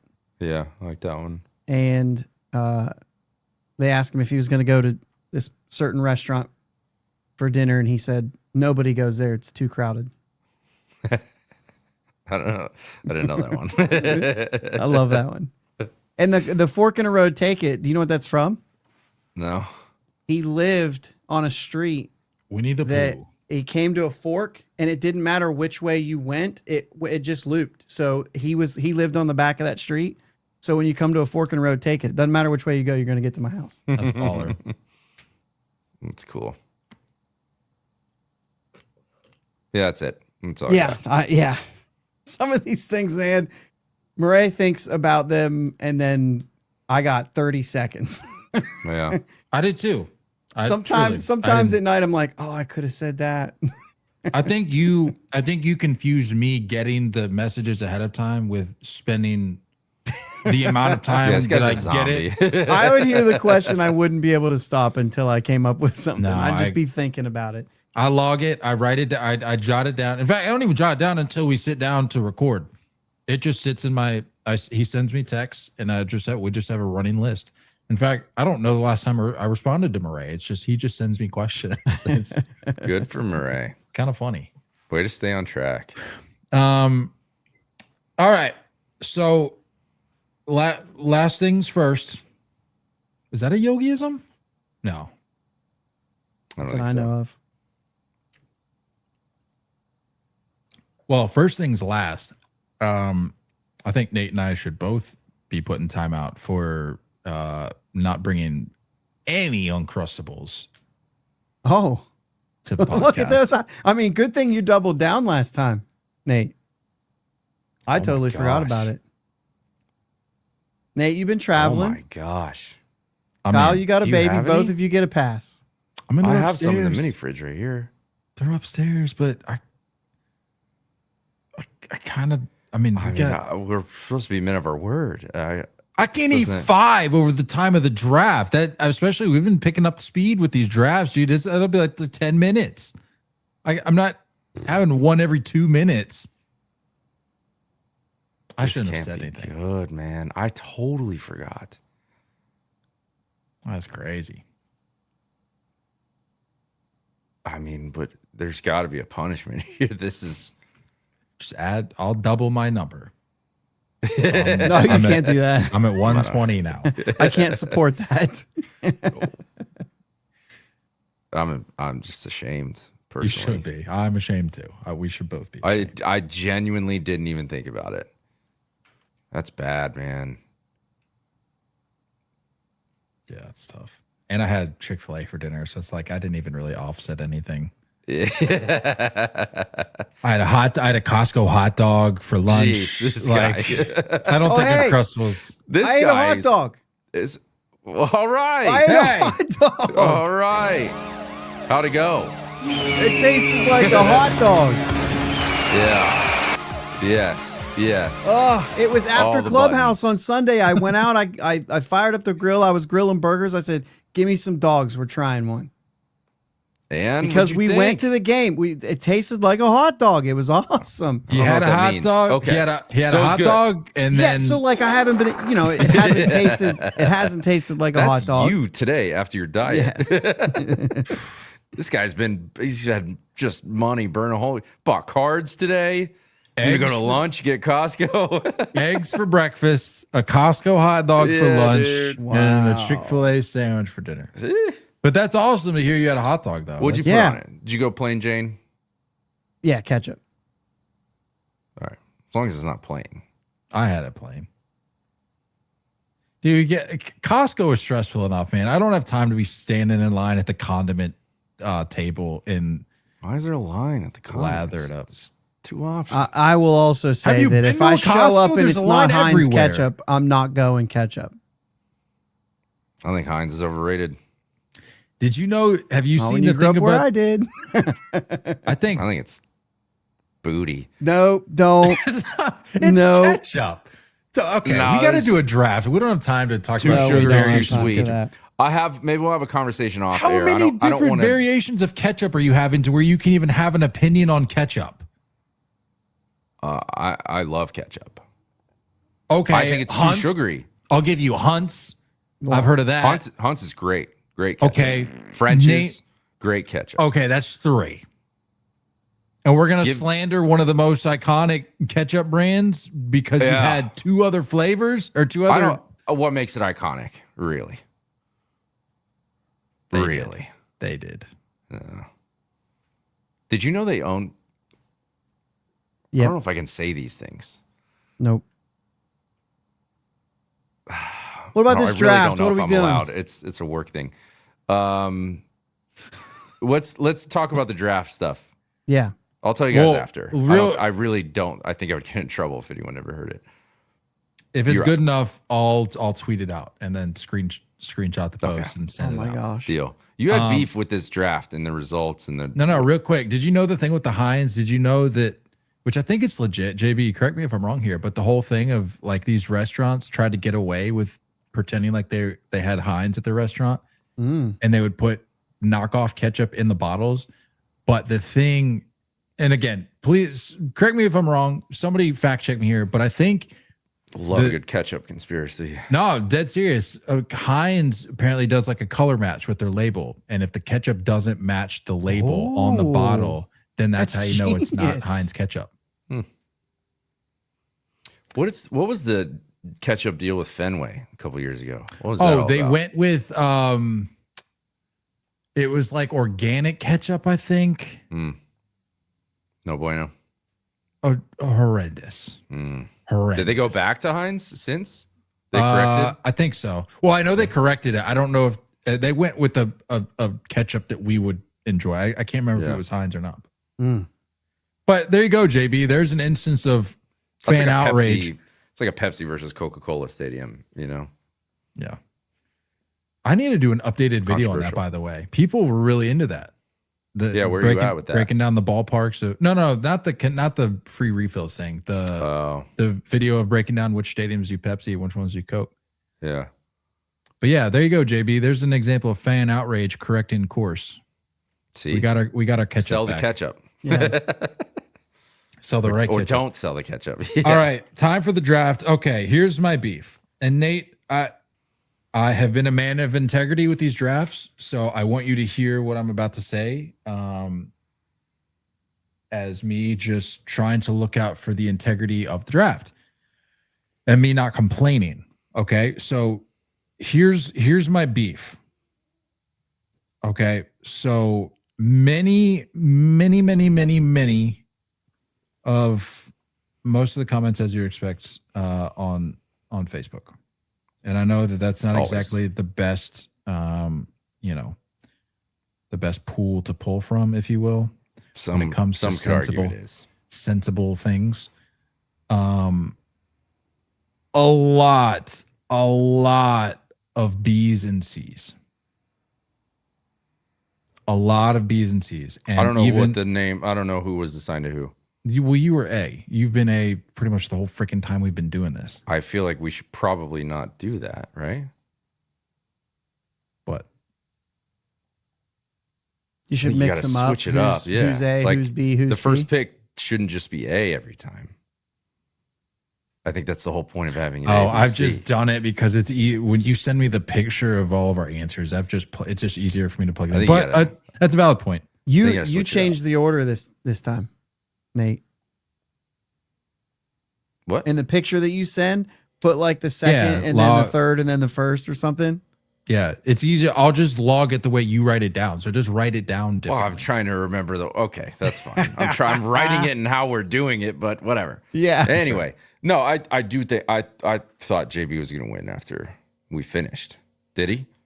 Okay, let me pull up the final result here just to confirm. But the last the story had already expired, and I checked after that, so it's confirmed. You did win the vote. But my JB? gripe, no, you.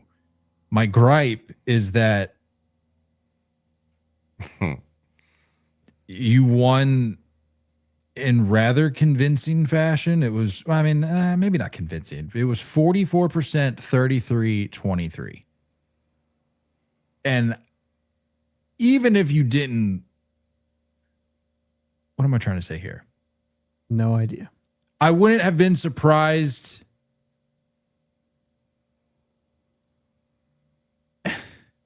What am I trying to say here? I wouldn't have been surprised if you got votes, which you obviously did. But the fact that you, with your list, the fact that you your list contained a literal, I mean, for all intents and purposes, a non-answer. I don't think your other 4 choices were that good enough to carry the weight. Hey, look, the people spoke. I don't know what you're trying to say. I haven't even gotten to the beef yet.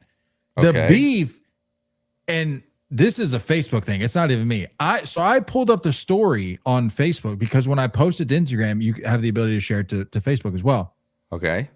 I pulled up the story on Facebook. It only had options for A and B, despite the poll on Instagram having A, B, and C. And so because the platforms are cross-related because they're both owned by Meta, I don't know if there were votes placed on Facebook that made its way to the results on Instagram. Wait, was I C? You were C. So JB, who you and I both acknowledged had a good showing in the draft, potentially robbed of votes. Are you sure he was C? Because he drafted second. Did I go last? Yeah. Did I go you would- third? if Oh, you're you're right. Yeah. If you're sticking to what you're That's right. doing, Yeah, which no, you need you're to right. change up. We need to change that. That's fine. because Yeah. that I'll argue against myself and say, I bet a lot of people that we naturally read left to right, they probably start with A, and it's like, That was If another they just thing. want to know the answer, they just tap A to find the answer too. so I think switching up that is big. But continue. No, I was just saying. Well, now it turns out that it was me. I thought it was JB being robbed of votes. Either way, and maybe I'm not saying that that's a fact, but I'm just curious because the cross posting on the story. I don't know if that affected the votes, but because there wasn't 3 options available, I don't know if we can say that this draft was voted on with integrity. That's fair. I think what needs to happen, look, we're all about getting better here. You know what I mean? We're here to better ourselves. I think that order needs to change up every time. Number Fine. 1. Number 2, could you argue that maybe 2 separate posts need to occur? One for Facebook, one for Instagram, instead of, hey, do you also want to share? I think you got to go and put another thing out there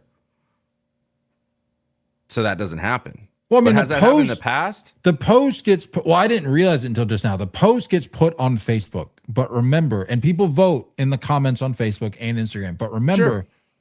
I was like, I gotta narrow this down because I can't, there's too many, and people aren't even technically voting. Some people are like, man, A looks really good, but I really like C or whatever, so it's like, how do I quantify that? So we maybe have to adjust the system here for voting because this doesn't work. I also thought maybe, I don't know if this becomes like a Patreon thing in the future where it's only people on Patreon voting, but Maybe put it on Twitter. maybe I do that. Maybe Twitter's better. Might try that. Either way, you got to change up the order. Anyway, I just want to put that out there. But yes, technically you did get the win. I don't know how. I thought it was going to be me, objectively, and then I thought if anything, Are you serious? I thought if anything, JB would have been next in line. I thought for sure this was going to be a third place finish for Nate. I thought either I'm JB or me shocked. was going to win. I thought it was, yeah. I thought JB would have it. Yeah. The red seat and basically the Colorado Mile High seat. I think most people don't know about those. I don't know. I don't know though, but if I'm somebody that's unfamiliar with the Purple Row, I'm looking that up and being like, oh, that's sick. That's an awesome feature. And then letting that play into my vote. But that's just me. Anywho's, time to draft. My whole point behind the catwalk was it wasn't necessarily about it being like a positive thing. I think it's a feature that's historic. And I think we're going to look back long after Tropicana is gone and be like, you remember how ridiculous that was? Like, and those things are kind of at a premium. That was my whole point of picking that. So when you guys were saying like the best features, I was just saying like the most unique features, I guess. All right. Well, moving forward, and we said this last episode, I'll read Unless- what you guys actually text. How about that? unless otherwise stated, it's either going to be best or worse. It's not most notable, most significant, Fair enough. most fill in the I blank. get it. I'm not saying you guys are wrong. I'm just telling you guys where I was coming from. I hear you, and that was a great pick. under that impression. I'm gonna go third. I just like how he assumes that he was picking the order. That was part of me bringing up my gripe, is I didn't know if we needed to have some sort of coin flip or something. You just rolled right along with it. The people spoke. You made the mistake on the post. I don't know what to tell you. I didn't make a mistake. It's not my. What do you mean you got narrowed down to 2? That doesn't make any sense. It literally Facebook. There's the poll. It's either A or B. There wasn't a C. It's literally. So either way, it's either way. JB, you had a great draft. It's flawed, but numbers are what the numbers are. So I think you have to just go with it, and then you have to, you know what I mean? You have to go with it, and then. So who came in second? B, which would be JB. Yeah, I'll go first. JB's like, I'm glad. I thought you'd never ask. I'll go first. My goodness, I'll go first. Hold on, let me just confirm. Yes, it was B. Crazy. I mean, also, what an unreal entirely draft. Lost in this draft. But let's go. JB, I bought you like 10 minutes just there. I know. I used it. For those who, I don't think we've said it. We haven't yet. We haven't moved on that far. The draft category topic tonight is non-player baseball jobs. Best baseball non-player jobs. Whatever. No. Don't. After we just talked about, you can't. But it's not best. There's going to be personal opinion saying, I would rather do this job instead of that job. JB, help me out. That still means best. We talked about this subjective. No, it's not. We're not talking objective versus subjective. I'm saying the direction in which we are trying to aim. We're not going to the bottom of the barrel and be like, what's the worst job out there? 5th draft. Why are we pigeonholing ourselves into having to say best and worst every time? So what are you just going to come up with them? What do you mean? Like, who can come up with a job? If it's not the best, like, why? Yeah, we got jobs that I would want. It's jobs that I would. Okay, so they would be the ones that you would think would be the best jobs to have. There's a positive connotation there, but that's the point. There's a positive connotation there. Jobs you would want. Are they objectively the best? Who's to say? But those are things that are attractive and appealing. So we don't need to say best worst every time, because everything that we're going to draft is subjective. It just is what it is. That's why A won. That's why catwalks won last week. Catwalks weren't the best, but they sure did win. JB, no, this is still best baseball, best non-player baseball jobs, and those are still the best for you. Would you want a crappy non-baseball job? That's the point that we're trying to make. So why do we have to say best? I don't see why it has to be established. Because otherwise we're just picking random jobs to see who can come up with a list of 5. And you would be like, all mine are real jobs. How didn't I win? We're trying to win. That's the whole point. So you just try to get the best ones. Is this a bit? Am I being punked right now? You having to say best is ridiculous. It's just a draft.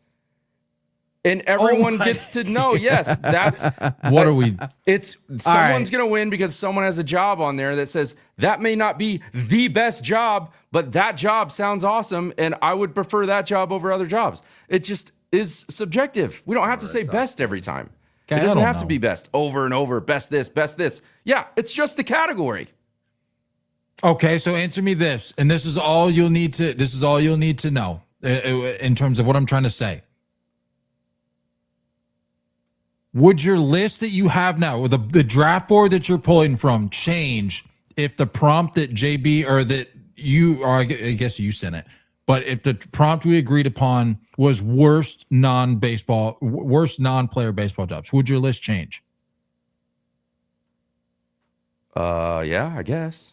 So you have to specify. That's the point. Yeah, I understand. That's fine. I get it. You don't get it because I do get it. I think I understand the point of saying worst. Like that, I think it's the assumption that if it's not the worst, then obviously it's the best. We don't have to say it. I'm just saying you don't have to put on the freaking graphic. Best this, best this. I think you only say worst. Like that's the only time you need to bring it up. We're doing basically the reverse. And we're trying to, similar to the home run derby thing, right? Like we need to specify that. Otherwise, yes, it's assumed that it's the best. I don't know. I'm just saying it's.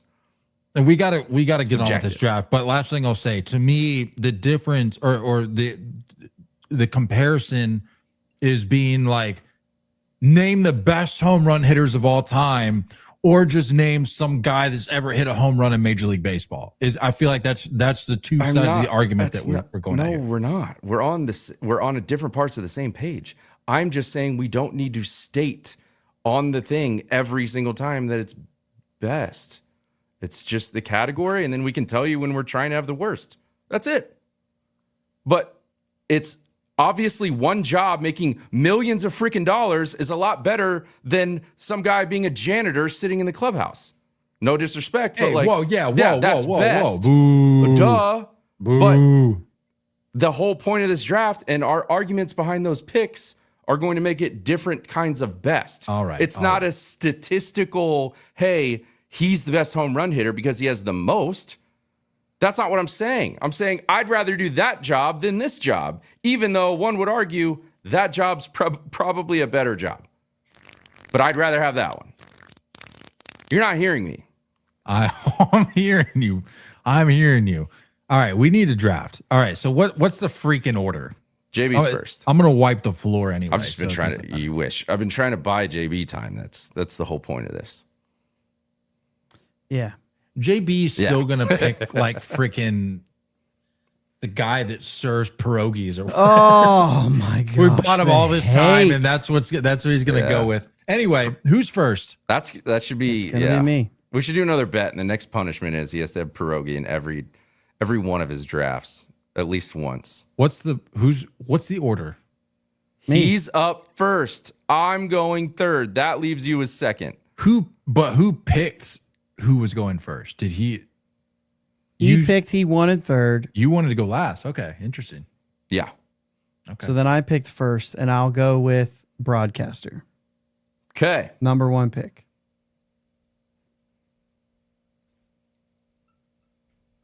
Now, committee question. Yeah, committee question.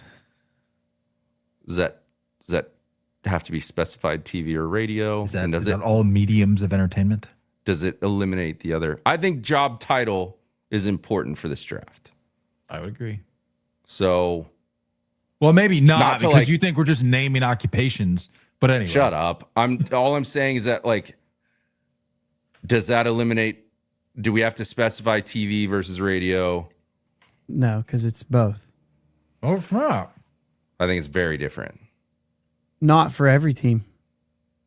They rotate. A lot of them rotate. TV guys, radio guys. One series you'll do radio, one series you'll do TV. I mean, look, if the Pirates are broke, just say so.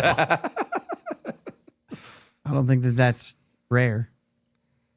I've never heard that. Never heard that. Seriously? Yeah, like it's pretty. Yeah. If you have like a guy who's been doing one, I mean, maybe, yeah. Like Tom Hamilton is always radio. Love some Tom Hamilton. No, I'm dead serious. Oh, yeah, of course. But what's the? No, he's great. JB, I'm He's dead awesome. serious. I'm dead serious. I know. He's really good. He's really I good. assumed you meant that. So what is the committee saying? I think you have to specify. I agree. I think that's important. No, I think you do both. No, I think that's an unfair advantage that you get the benefit of having just Play-by-play sweeping- broadcaster. No. Then you leave it open for the color analyst. No.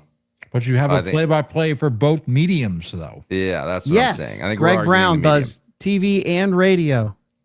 I think there's more teams separating the two full time than there are teams rotating the two. So I think we're the committee here. I'm on that side of it. You do you. You say what you want to say. You're not going to ultimately comes down say to committee. if I say it has to be the TV broadcaster. Mm-hmm. You're not going to say radio broadcaster anyway. It's second rate answer. It's essentially already been taken. You have two of them that are the same. I had it on my list because I think it's cooler. I kind of had it on my list too. I think you don't have to be on camera. There's a lot less pressure. Hey, whoa. You're going to be spilling strategy here. Yeah. What does the committee say? In defense of JB, we do have an example of that. Will Middlebrooks, if I'm not mistaken, has done radio before, but it's not. That's the player. I'm saying I think the main play-by-play guy. That's how I interpret broadcaster anyway. Dave O'Brien TV, Will Fleming for radio hasn't changed as their primary. So what are you at? Where are you at with the committee? I mean, I voted you have to specify, but sorry, JB, that's a committee. So do you want TV or radio? Or I'll let you off the pick. He's ignoring us. Yeah, he is. Hang on. He's looking up to see how many teams rotate. He's giving us a full statistical breakdown. You want me to share your screen so we can get the pie chart up? Because I know that's coming. Kyle, I just texted you a picture. If you want to add it to the video. This can't be that quick of a search. I can't believe we forgot Uncrustables. I mean, I'm pretty embarrassed about it. I'm devastated. Now, kind of all I want is an Uncrustable right now. It's just like a little snacky, desserty one. You know? One of the questions that showed up. One of the questions that showed up, it says, "Do baseball radio announcers travel with the team?" Like they just stay. They stay at their home park and watch it on TV. They did for COVID, and some teams after post COVID. You think they still do it? No, well, not. I don't think at this point, but post COVID, it did trickle in of like 2021, I think. So I think it's probably why the search is populating. Anyway, it doesn't matter. He's been outnumbered. It's the jury. The jury has spoken. The committee. The jury. The committee has spoken. He's specifying specific to TV, correct? I think he said TV's sure. Clearly I mean, he's like throwing all this slander on a radio broadcast. Have you heard of John Miller? John Miller does TV. No, he doesn't. He does. The Giants rotate quite a bit. John, the Giants rotate. John Miller is literally their radio guy. John Miller was on ESPN for a bit. I know, but he's their radio guy. Maybe like now, but no, the Giants are one of the teams. The Giants are one of the teams I just read that rotate quite a bit. It's been 15 years at least, yeah. I'm just saying that they were one of the teams that were listed that rotate.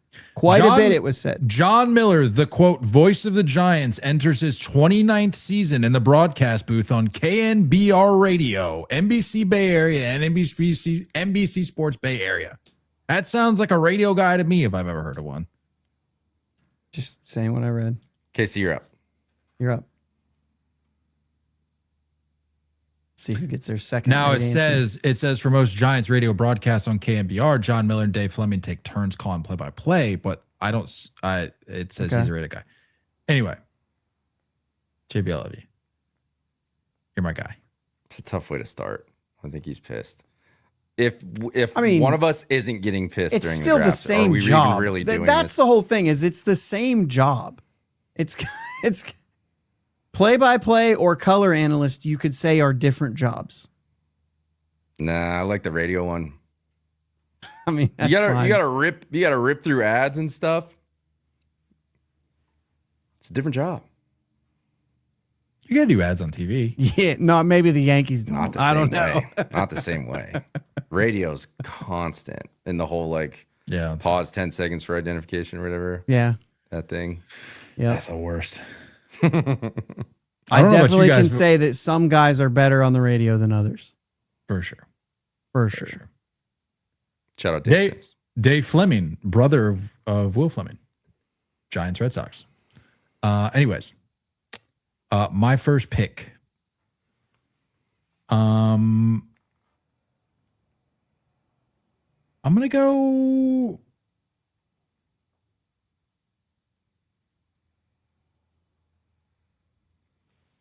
I'm second. Okay. Let's go. Well, no, because it changed. I forgot if I was going to be third, it was going to change my strategy. But because I'm second, I will go with the mascot. Wow. I didn't have that on my list. Crap. Really? Felt like you could have grabbed that later. I had a feeling. This is the first one I thought of. Not, It was quite literally the first one on my list. I'm gonna go with GM. Kind of always, say that we're gonna be better at that job than whoever's in that seat. So You could have taken that with your absolute last pick. really? That'd be even if you get I wanna fired, be- that'd be the coolest thing ever. and it's still guaranteed money. So if you get fired, you still get paid. Yeah.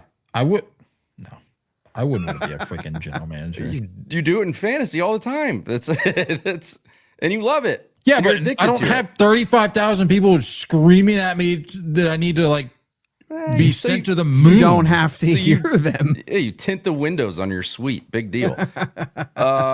Next one. Yeah, I'm sure. gonna Let's just tint the go. windows at Fenway. What? Come on. I'm gonna go. I don't know if it's gonna get all the way back. Hold to on. you. I'm third, so I go back to back. Oh, that's right. I'm Goodness, sorry. I'm man. so used to you picking This first. guy's brutal. I don't think it comes back to me, but I could regretfully say something that you guys maybe didn't even think of. No, I'm going to do it. Stadium DJ. I think that would be the coolest. He is a loss this draft. What Nate, are you talking? I'm genuinely surprised, genuinely shocked that you went with Stadium DJ as a guy that I just feel like is more purist than not. I wouldn't think that you would even be in that that'd the headspace. Best in between innings. It's the after pitches that I wouldn't do. I would be well respected for not burying in it, Okay, fair enough. but I would play bangers in between innings for sure. Fair enough. Yeah. Oh, wait. What? So again, committee, what do you mean? I know exactly what he means. Stadium DJ.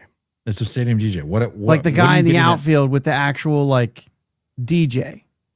Huh? What? Sorry, what? Outfield.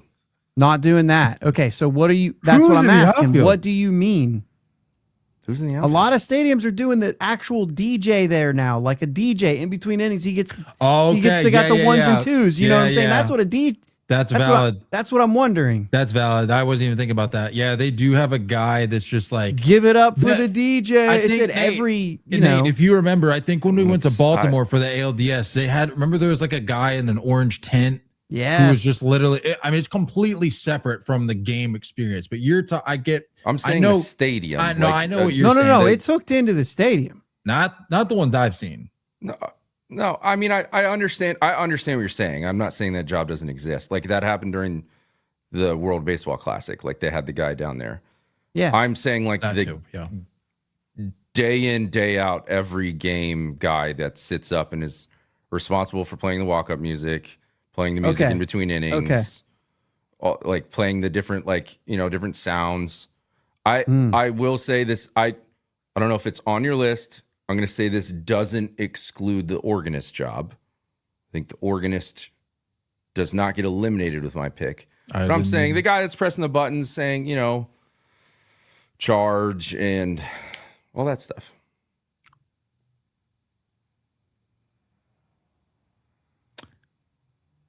I honestly feel like those are two separate roles, but I hear what you're Yeah. saying.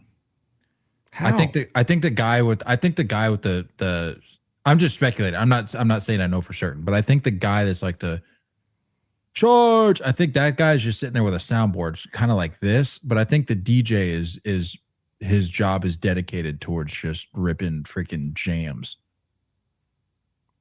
I doubt it, but I hear you. I mean, it's possible. Maybe not. I don't know. But I just feel like you got to be a lot more tuned in if you're the sound effect guy than the DJ who's doing stuff in between innings. But people will know what you're talking about. At the end of the day, that's what matters. That's what's going up on the graphic. But Yeah, maybe. But yeah, I think I I wouldn't think have- JB's just mad about the. No, I think I'm stuck on the DJ thing, and it's probably just me. Well, the thing that you're remember, bringing up isn't at every stadium. The way I've only saying been it at two is at stadiums every this year, and stadium. they both have had one. So I was just like, maybe this is a thing now. well, Every remember, day, every game. I mean, the games that I've been to, No. there's been one in Pittsburgh and It's there was a- one in Cleveland. it's a It's a Wednesday getaway day at like 12:35. Well, I'm not going to Wednesday getaway there's, days. There's so- 115 people in the stands. Let's make some noise. Yeah, there's not some. It was some dude with like one ear It's like also, off, it's also not like a club. just hitting this. They're just playing. That guy, they act like they treat it like it's a club. I get it. Whatever. I'm Guys, saying his thing is less common than the way I'm describing. I would job. call I that hear like both the- of your cases. music, As- like the soundboard operator You're the or something decider. like that. You're the other side of the committee. It's the same job, right? But I'm maybe here- you call it the okay. soundboard operator. Order in the court. Order in the court. I hear both of your cases. I understand what Nate's saying. I understand what JB's saying.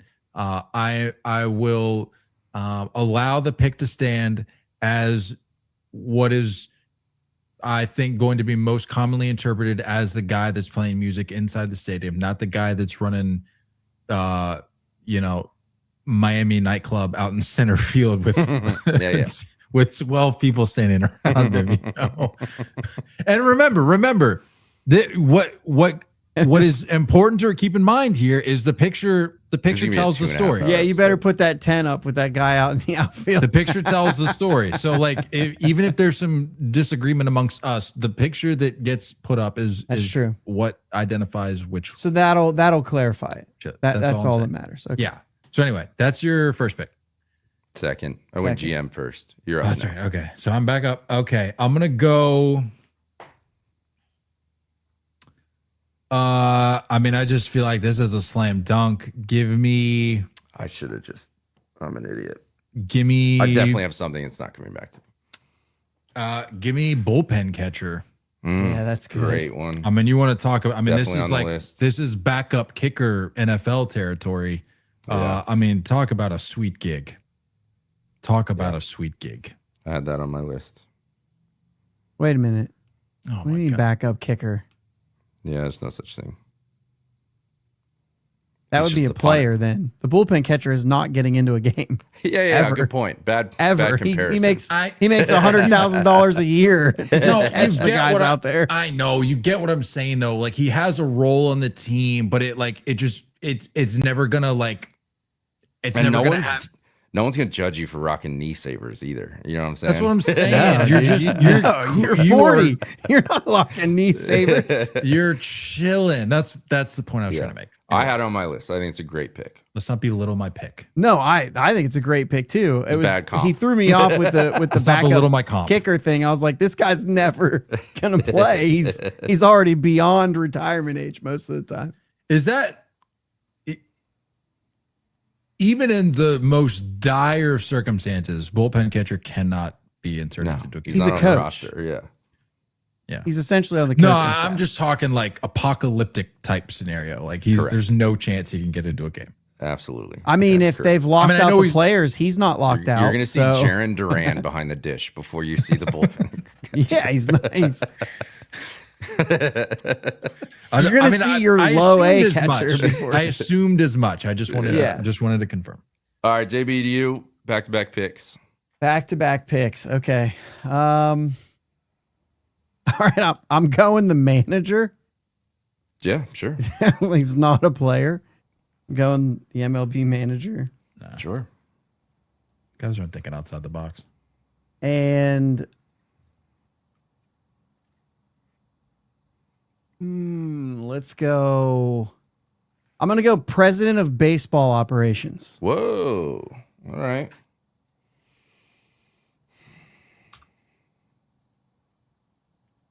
How do we feel, committee? Does that step on the toes of GM too much? Not with the No, team I that hire support. you. I get to fire you. There's just a lot of president of baseball ops who are also GMs, isn't You there? can wear both hats, yeah. But most of the time, No, with the Red Sox, you're one or the other. They don't Right. do the. They don't do yeah, the GM. like so it depends. Like a smaller market, there is no president of baseball operations other than the general manager. You're up. Back to me. Yeah. Sorry, what? Shut up. Dude. All right. For my third pick. JB's got a lot of pressure rolls too. Like this guy's not getting much sleep in his job roles. Oh, yeah. You want my first one? You Broadcaster? He's You guys super are stressed. nuts, man. These picks are crazy. I have one. The rest, Broadcaster's not. for the most of mine, are pretty stress free. Broadcasters have a ridiculous amount of prep. Oh There's so yeah, much but that's I'm doing that stuff anyway. Yeah, Nate, prep. Good one. Yeah, true. No but if I'm a broadcaster, I would have to. I would love to see Unless you as a I'm the color broadcaster. guy. But, like, I'd be imagine- miserable. I'd be Imagine so all the bad. Who's time this you idiot spent coming out of the working. bullpen? I just pictured Nate as a broadcaster. Honestly, I'm just over it. I don't know. I don't know what else to say. Like, I mean, this guy comes up for a cup of coffee, and all the reports and stories are about this guy. Honestly, I don't get the hype. I'm just over it. Watch Volpe roll into one right here. How does he kick that ball? It's two hopper right at him. This guy sucks. All right. Anyway, my third pick. Oh, dude, that'd be hilarious. Honestly, we should do a stream where you just serve as the broadcaster. That would be miserable. I'd hate it. That would be hilarious. Like That you would would be fun. You would have to treat it like it's like you would have to do like a little bit of. I mean, not like to the extent that they do, but like you'd have to bring. I have to have like the roster printed. You'd out have to in front of bring me or some something. notes. JV and you- could be the sideline guy and just like come in with just this crazy report every once in a while. That'd be fantastic. We need to workshop that. I would love that. I think I'd rather be the color. Well, obviously you would, but the Analyst, funny but- part would be you having to be like the guy. Okay, my third pick is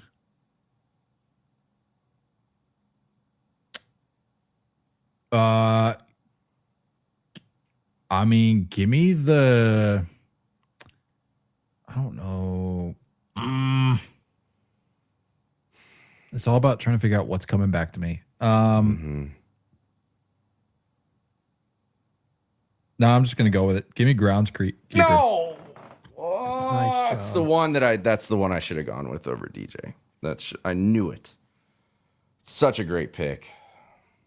Thank you. So annoying. Super cool job. I would love to be Front a row seat groundskeeper. every time, dude. Oh No my one's in your gosh, face. dude.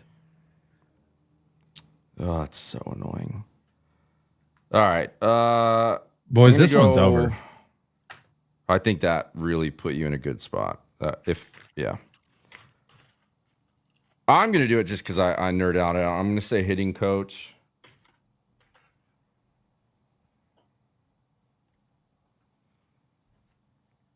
And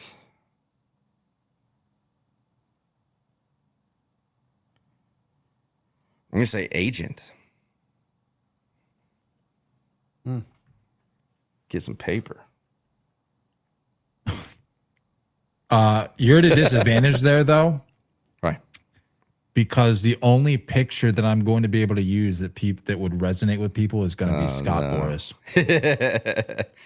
Yeah, it's understandable. Unless you want me to use some like stock photo of a guy like signing Yeah, a you could contract, do it's that. like boring.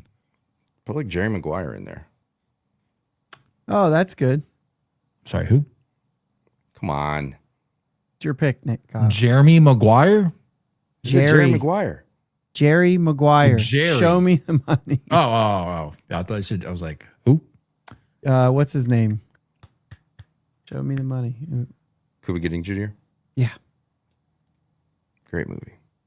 It's time to show me the money. Actually, I think I would like. Michael Scott. I think I would like Tom Cruise to serve as that picture for me.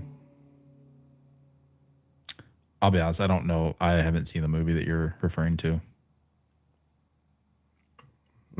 I hear the reference all the time, but I don't know the movie. Anyway, let's keep it moving. It's crazy. Isn't that Good movie. Arliss? Your wife isn't that would like it. Isn't that a show about It's an like agent? it's like a too? rom-com ish, kind of. Isn't it? Arliss? It's kind of like For the Love of the Game, where it's like a rom-com wrapped in a sports movie. What's it called again? Jerry Maguire. Oh, that's the movie. Yeah. And his name. Well, you live under a freaking rock, I man? haven't seen it. I just thought that was the name of the guy. No, the name of the movie is Jerry Maguire. I haven't seen it. I don't. That's absurd, bro. I hope you get cooked. I really do. I hope you get cooked. I hope there's comments. I hope the group chat just really gets after you on that. You're up. It's fine. I'm up. Yeah. So you did agent, and what was the other one? Hitting coach and agent. You guys are cooked. You can No cook way. me on Jerry Hitting coach Maguire sounds all you want, but awesome. I'll take the dub in the draft. I think grounds crew really put you in a good spot. I think Mascot is a lot of things. I don't think you understand how hard it would be to be a mascot. It doesn't make much money, and it's very hot. Hot, it stinks. You got to be silent the whole time. Weird. No, there's. I think it's a weirdo profession. You're telling me you wouldn't want to be blooper? Come on. I think there's a reason why that person hides behind a mask most of their life. Psychologically, they're off their rocker. Just rude. That's all I'm going to say. That's just rude. Yeah. I don't appreciate you slandering. Didn't the blooper guy just retire? Isn't there a new blooper? No, that's Freeze. You're thinking of Freeze. No. Oh, actually, I think the guy switched. You might be right. I think I did. Isn't there multiple? I mean, they take Yeah. breaks in that because it's so hot. Have you ever seen the mascot for the Nuggets? It's like a little mountain lion. Yeah. When I was in high school, he used to do the most insane stuff. Does he wear like a crown or something? Or am I thinking of somebody else? You're thinking of the LA Kings, I think. I think he's a lion too. No. Is he? Okay. Yeah. But the Nuggets dude is like crazy. Like stacks up ladders on top of ladders and then jumps. Oh, that's the dunks guy it. is that the guy that fell, the mascot that fell when they were like, he was doing some stunt or something? Or they were raising a banner and he fell? I don't know. He got JB hates famous. us. He got famous for the guy that he was like giving a girl like a teddy bear. And she like wasn't feeling it, and so he yanked it back, and then brought her back a bigger one, and then like kept coming back. Yes. And there was one that was like the size of a car that he brought down to her. I saw that. My buddy actually dated that girl that it happened to. Crazy. Okay. Oh, so it wasn't staged? No, she was like 100%. She was his ex-girlfriend. 95% of that stuff is staged, so I'm shocked Yeah. to hear that it wasn't. It's It crazy. makes a good mascot. Love it. Yeah. Okay, my pick. I'm gonna go.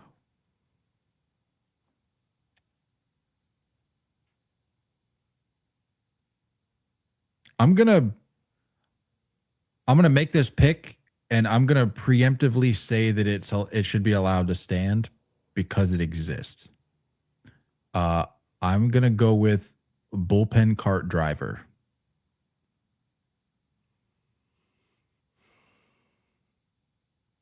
Yep. I mean, we want to talk about a chill You're working job. for the Nats. What else does that guy do, by the way? That can't be his only freaking job. He's got to, like, I yo, wouldn't be I'm going to need surprised. you to go sweep that room over there because no one got in your cart tonight. He also drives the car out there I'm that gonna- pulls people off on the stretcher. I Brother, need you to some- mop this up, take the trash out. I need you to earn that check. My brother, some 9-year-old just blew up the bathroom down the third baseline in section 310. I'm going to need you to go clean that up. Oh no. That's awesome. Oh no. JB, back-to-back picks to round her out. To for round you. her out. All right, I will go the organist. Okay. I would like to know how to play piano. I was going to ask that. I I don't. don't know either. What? Ask what? If you If could play I the knew piano. Oh, Yeah. I have absolutely Um, no musical talent. But my I last know how to one be a will DJ. be- Tell you that. I can play Hot Cross Buns on the recorder. I'll tell you that. I'm Shout torn out- between two. Shout out the recorder, man. I'm torn between two. Hated it. I could play Desperado on the recorder back in the day. What a crazy song to teach a bunch of like 9-year-olds. Hey, let's learn Desperado on the recorder. Yeah. I get hot cross buns. I get Mary Had a Little Lamb, but Yeah. We took a leap there, dude. how do you arrive at Desperado? That's awesome. Crazy. Maybe that was just my music teacher. Maybe she was a little It's possible. off her rocker. Yeah. I'm going to stick with my theme here of being kind of behind the scenes. Organist to me would be very behind the scenes. That's how you lose the draft. I have manager, president of baseball operations, and broadcaster. So I have my outward facing jobs. We've all taken completely different angles with this Sure draft. have. So I love now that I'm going a little like behind the scenes of organist, I'm torn between two, and one is out front and one is behind the scenes. So I got to balance my draft a little bit. There you I'm go. gonna go with Diverse. scout.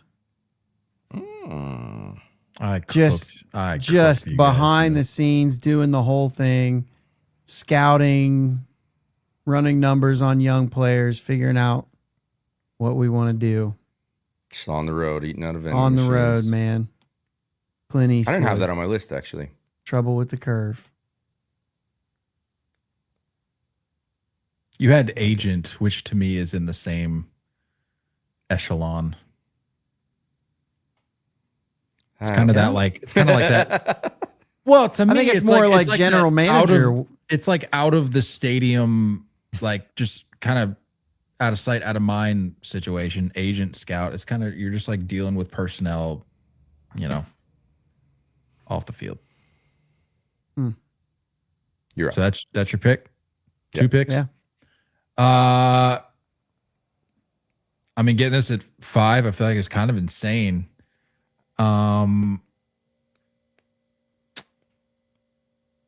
Give me the clubby. Yeah. Yeah. I had that. Give me the clubby at 5, and give me the dub as well. While you're at it. You're always so confident. I know. He's always so confident. Oh, I know who should be winning these drafts. The people just haven't caught up yet. That's all. Give me bullpen coach. Stress free. Good one. It's a good one. Just gonna pick up the phone, tell you who needs to get hot. Hey, how's my fastball today? Yeah, that's pretty good. Looks good, man. Actually, Yeah. you don't have it today, so good luck. Stay on top. I don't know what's wrong with you. Go talk to the pitching coach. They for sure do more than that. I'm not trying to degrade that position, but let's be real. It does sound awesome. Yeah, it sounds awesome. It does. And you're have hanging a out lot with the of, weirdest people in baseball all the time. Yeah, yeah. You're essentially the bullpen pitching coach. Yeah. Yeah. Yeah. That's funny though, because for a second I think I was getting the two mixed up, and when you're like, I don't know what's wrong with you, go talk to the pitching coach. I'm like, wait, he is the pitching coach. And He I'm is like, the pitching oh coach. wait, no, he literally hands them off to the pitching coach. That's crazy. No, he's What a very, sweet gig. I think you kind of Yeah. carry over the general message of the philosophy. Sure. Other than that, your answer. Yeah, but the bullpen coaches they're responsible for getting all the pitchers ready, even starters before the game. Like that's their whole deal. Still would be fun and nobody knows your name. Yeah. Except Mike Harkey. I know Mike Harkey. You lost your Yankees. car key. The Yankees bullpen coach, because everyone thought that he was CC because they're like the same body. It's the same body type. And people used to just yell at him, CC. And he's like, I'm not. Turns out he's a skinny old white guy. Like what? Crazy. All right, give us the rundown. That wraps it up. JB went first overall, had broadcaster. I love how we made him specify TV, and neither of us took the radio. I think now in the end it just goes to broadcaster. I'll wipe it out. I'll wipe out TV. That's fine. Yeah. Right. I mean, Because yeah. you couldn't take the other one once it's already done. I know. I did have radio broadcaster on my list, though, specifically calling that out. All right. So JB went broadcaster first, manager, president of baseball ops, organist, scout. Casey went second, mascot, bullpen catcher, grounds crew. I think that's the pick of the draft. Bullpen cart driver and clubby. I went last. GM, stadium DJ, hitting coach, agent, bullpen coach. I think I have a lot of variety, and I'm very happy with it. I don't think I need to mix the order because we went in a different draft order. Like, there's no sense in randomizing it if it's already different. I just think for future. No, not randomizing 1 through 5. Just A, B, and C. No, I get what you're saying, but what I'm saying. What I'm saying is that there's going to be drafts just like we've done, hot dog, for example, that we know was 1-1. But if you put that at C, someone's not going to know who went 1-1. Right. You know what I'm saying? Yeah, you don't have to. So I think it's just literally judging the draft by the strength of the team versus who took the first pick, who got the last pick, that kind of thing. That's my argument for it anyway. So obviously my next pick before Kyle picked Grounds Crew was Grounds Crew. Yeah, me too. Cool. So well, that makes was me one feel that, better. Yeah. No, I was next. So I would have gotten him. You would have gotten him before me. Yeah, but I'm just saying that was next in line for me. Yeah. What other when it mentions? was oh go ahead. Yeah, I guess that's what I was running through. Sorry. Yeah. What you got? What else? When I was thinking characters, not the way that you explained it before, I had to change some of my answers because you said, what job would I want?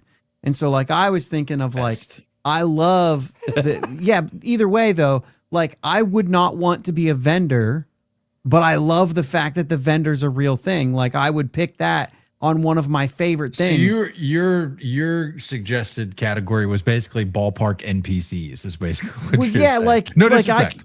because you could say like the ball boys or the ball girls down the line. Like I would never want to do that. I'm surprised somebody went ball boy bat boy. I had it on there. Bat boy would be another one. Not By the one way, I want to Clubby, do, I but feel like kind of a lot of times it's the same person. What do you mean?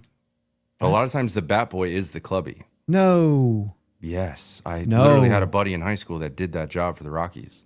Oh, maybe I don't know where the Clubby 100%. is then.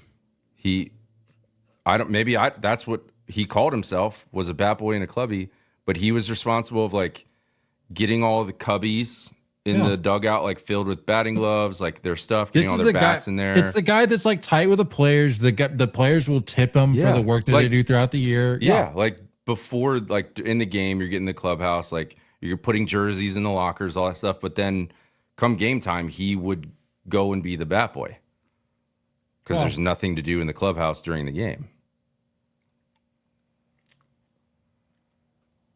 Yeah. So what I would have. mentions? I guess I was thinking more like the clubhouse manager. That's basically when you said Clubby, like that's what I thought you meant. Like he's the guy that takes care of the just players. shorthand, but he's not going to be a bat boy. That's like a high school kid. Well, I can't That's speak what if the roles Clubbies overlap, did, but though.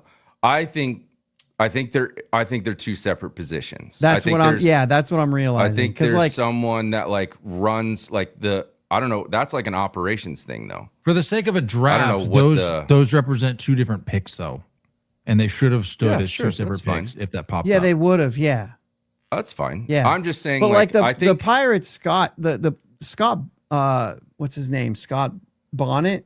They all call him Bones. Like Bones is very popular, and as the guy he's who the boss. He's the So guy. all the ball Yes. boys and bat boys and girls, like they all answer to him.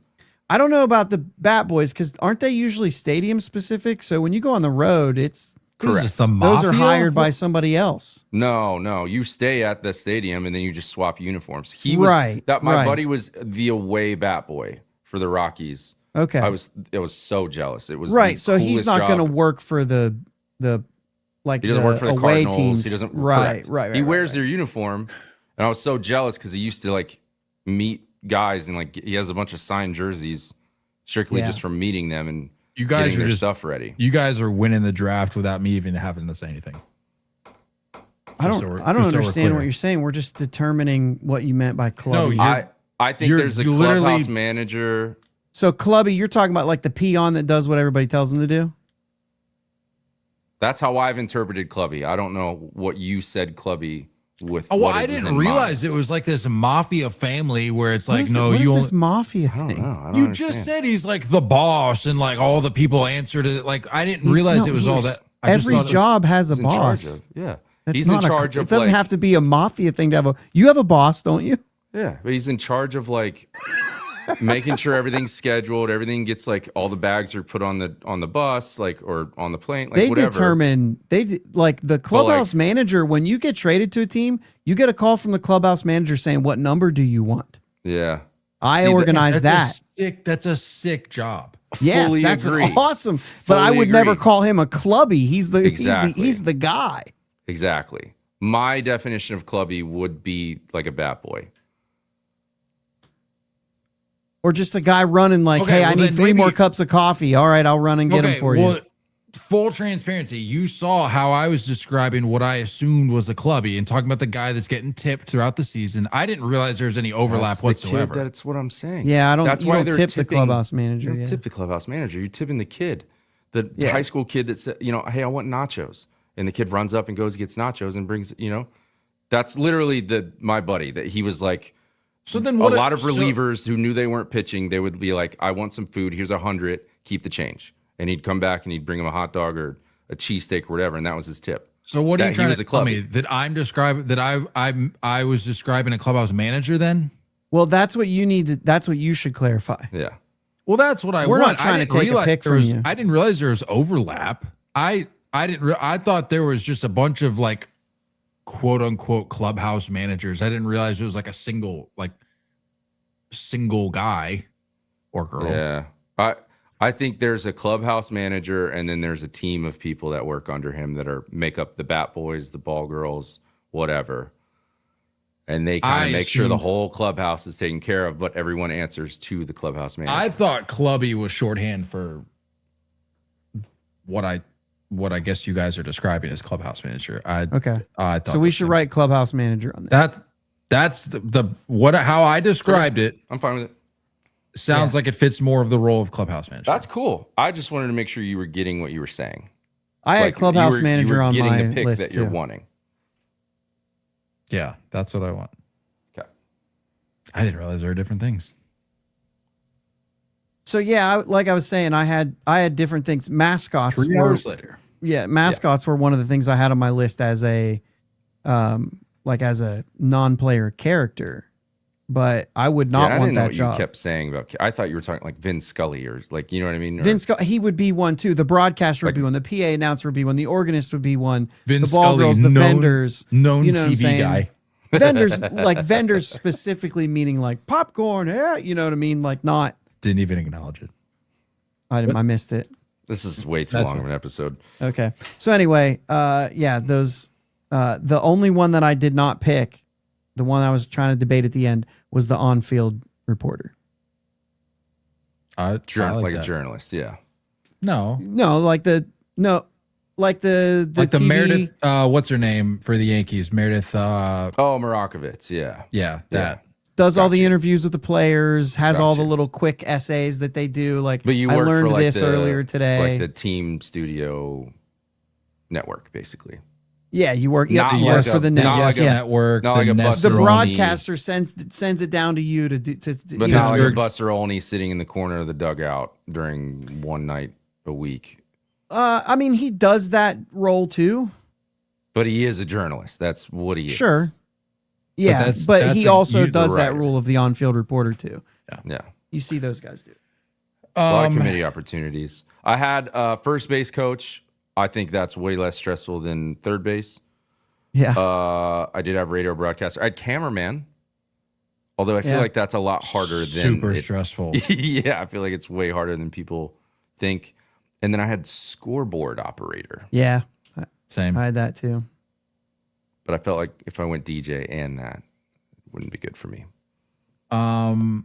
Well, if you're at Fenway, it's a completely different job. I was gonna say manual scoreboard operator Good point. is Great a point. completely different game there. Great point. Not too many yeah. old school scoreboards left. Yeah, can we bring those back? No. Yeah.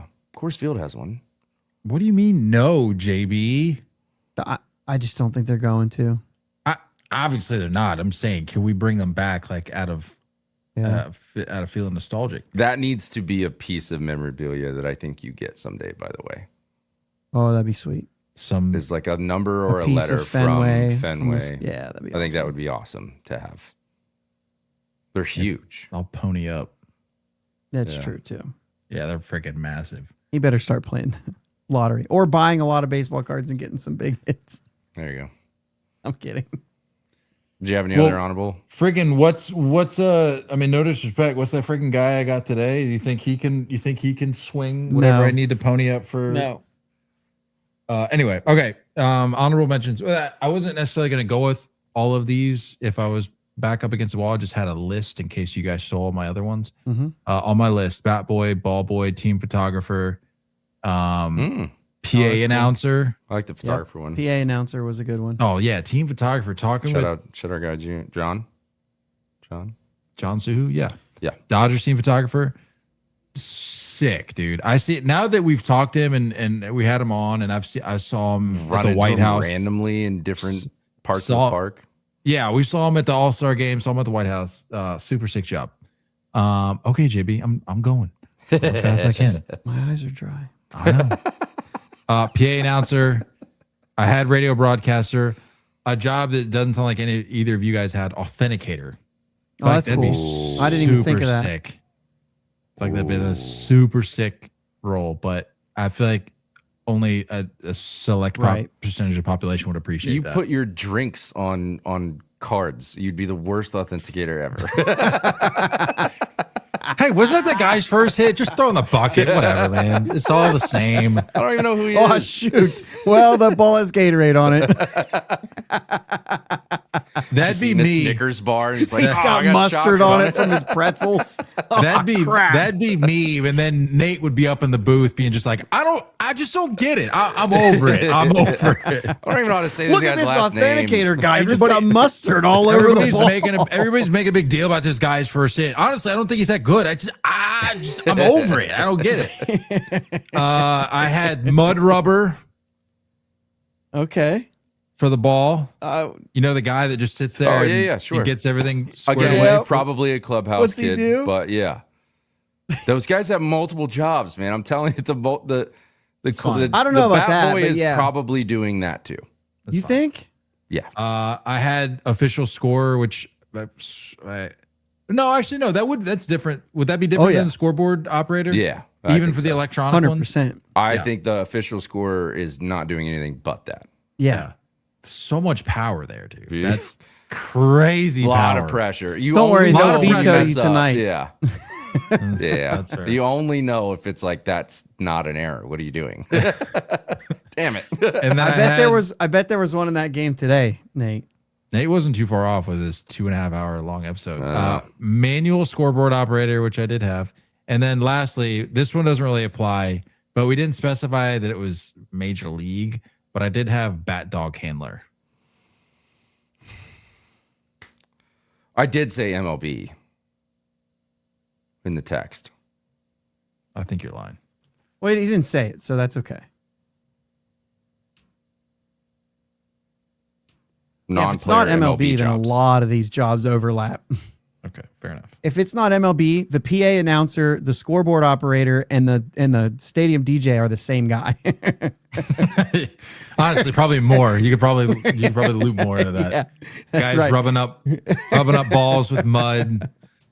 He's telling if it's a hit or an error, and he's spinning the tunes in between innings. Spin them. Okay, that's all we got. Good app. Good app, fun app. Good app. A lot of fire. A lot of passion. JB? A lot of passion, a lot of energy. Yeah. Kudos to Salvador Perez, tying George Brett's franchise leading 317 home runs as a Kansas City Royal. Go baseball. That's my guy, my fantasy catcher for my Kansas City Royals. Isn't he having a horrible year? Sorry, no disrespect. 317 career home runs, That's a ties big deal, George though. Brett. He's That is a big he's deal. gonna pass that up soon. Yeah, it's a big deal. Kudos to him. Yeah, as long as he doesn't go chasing curveballs.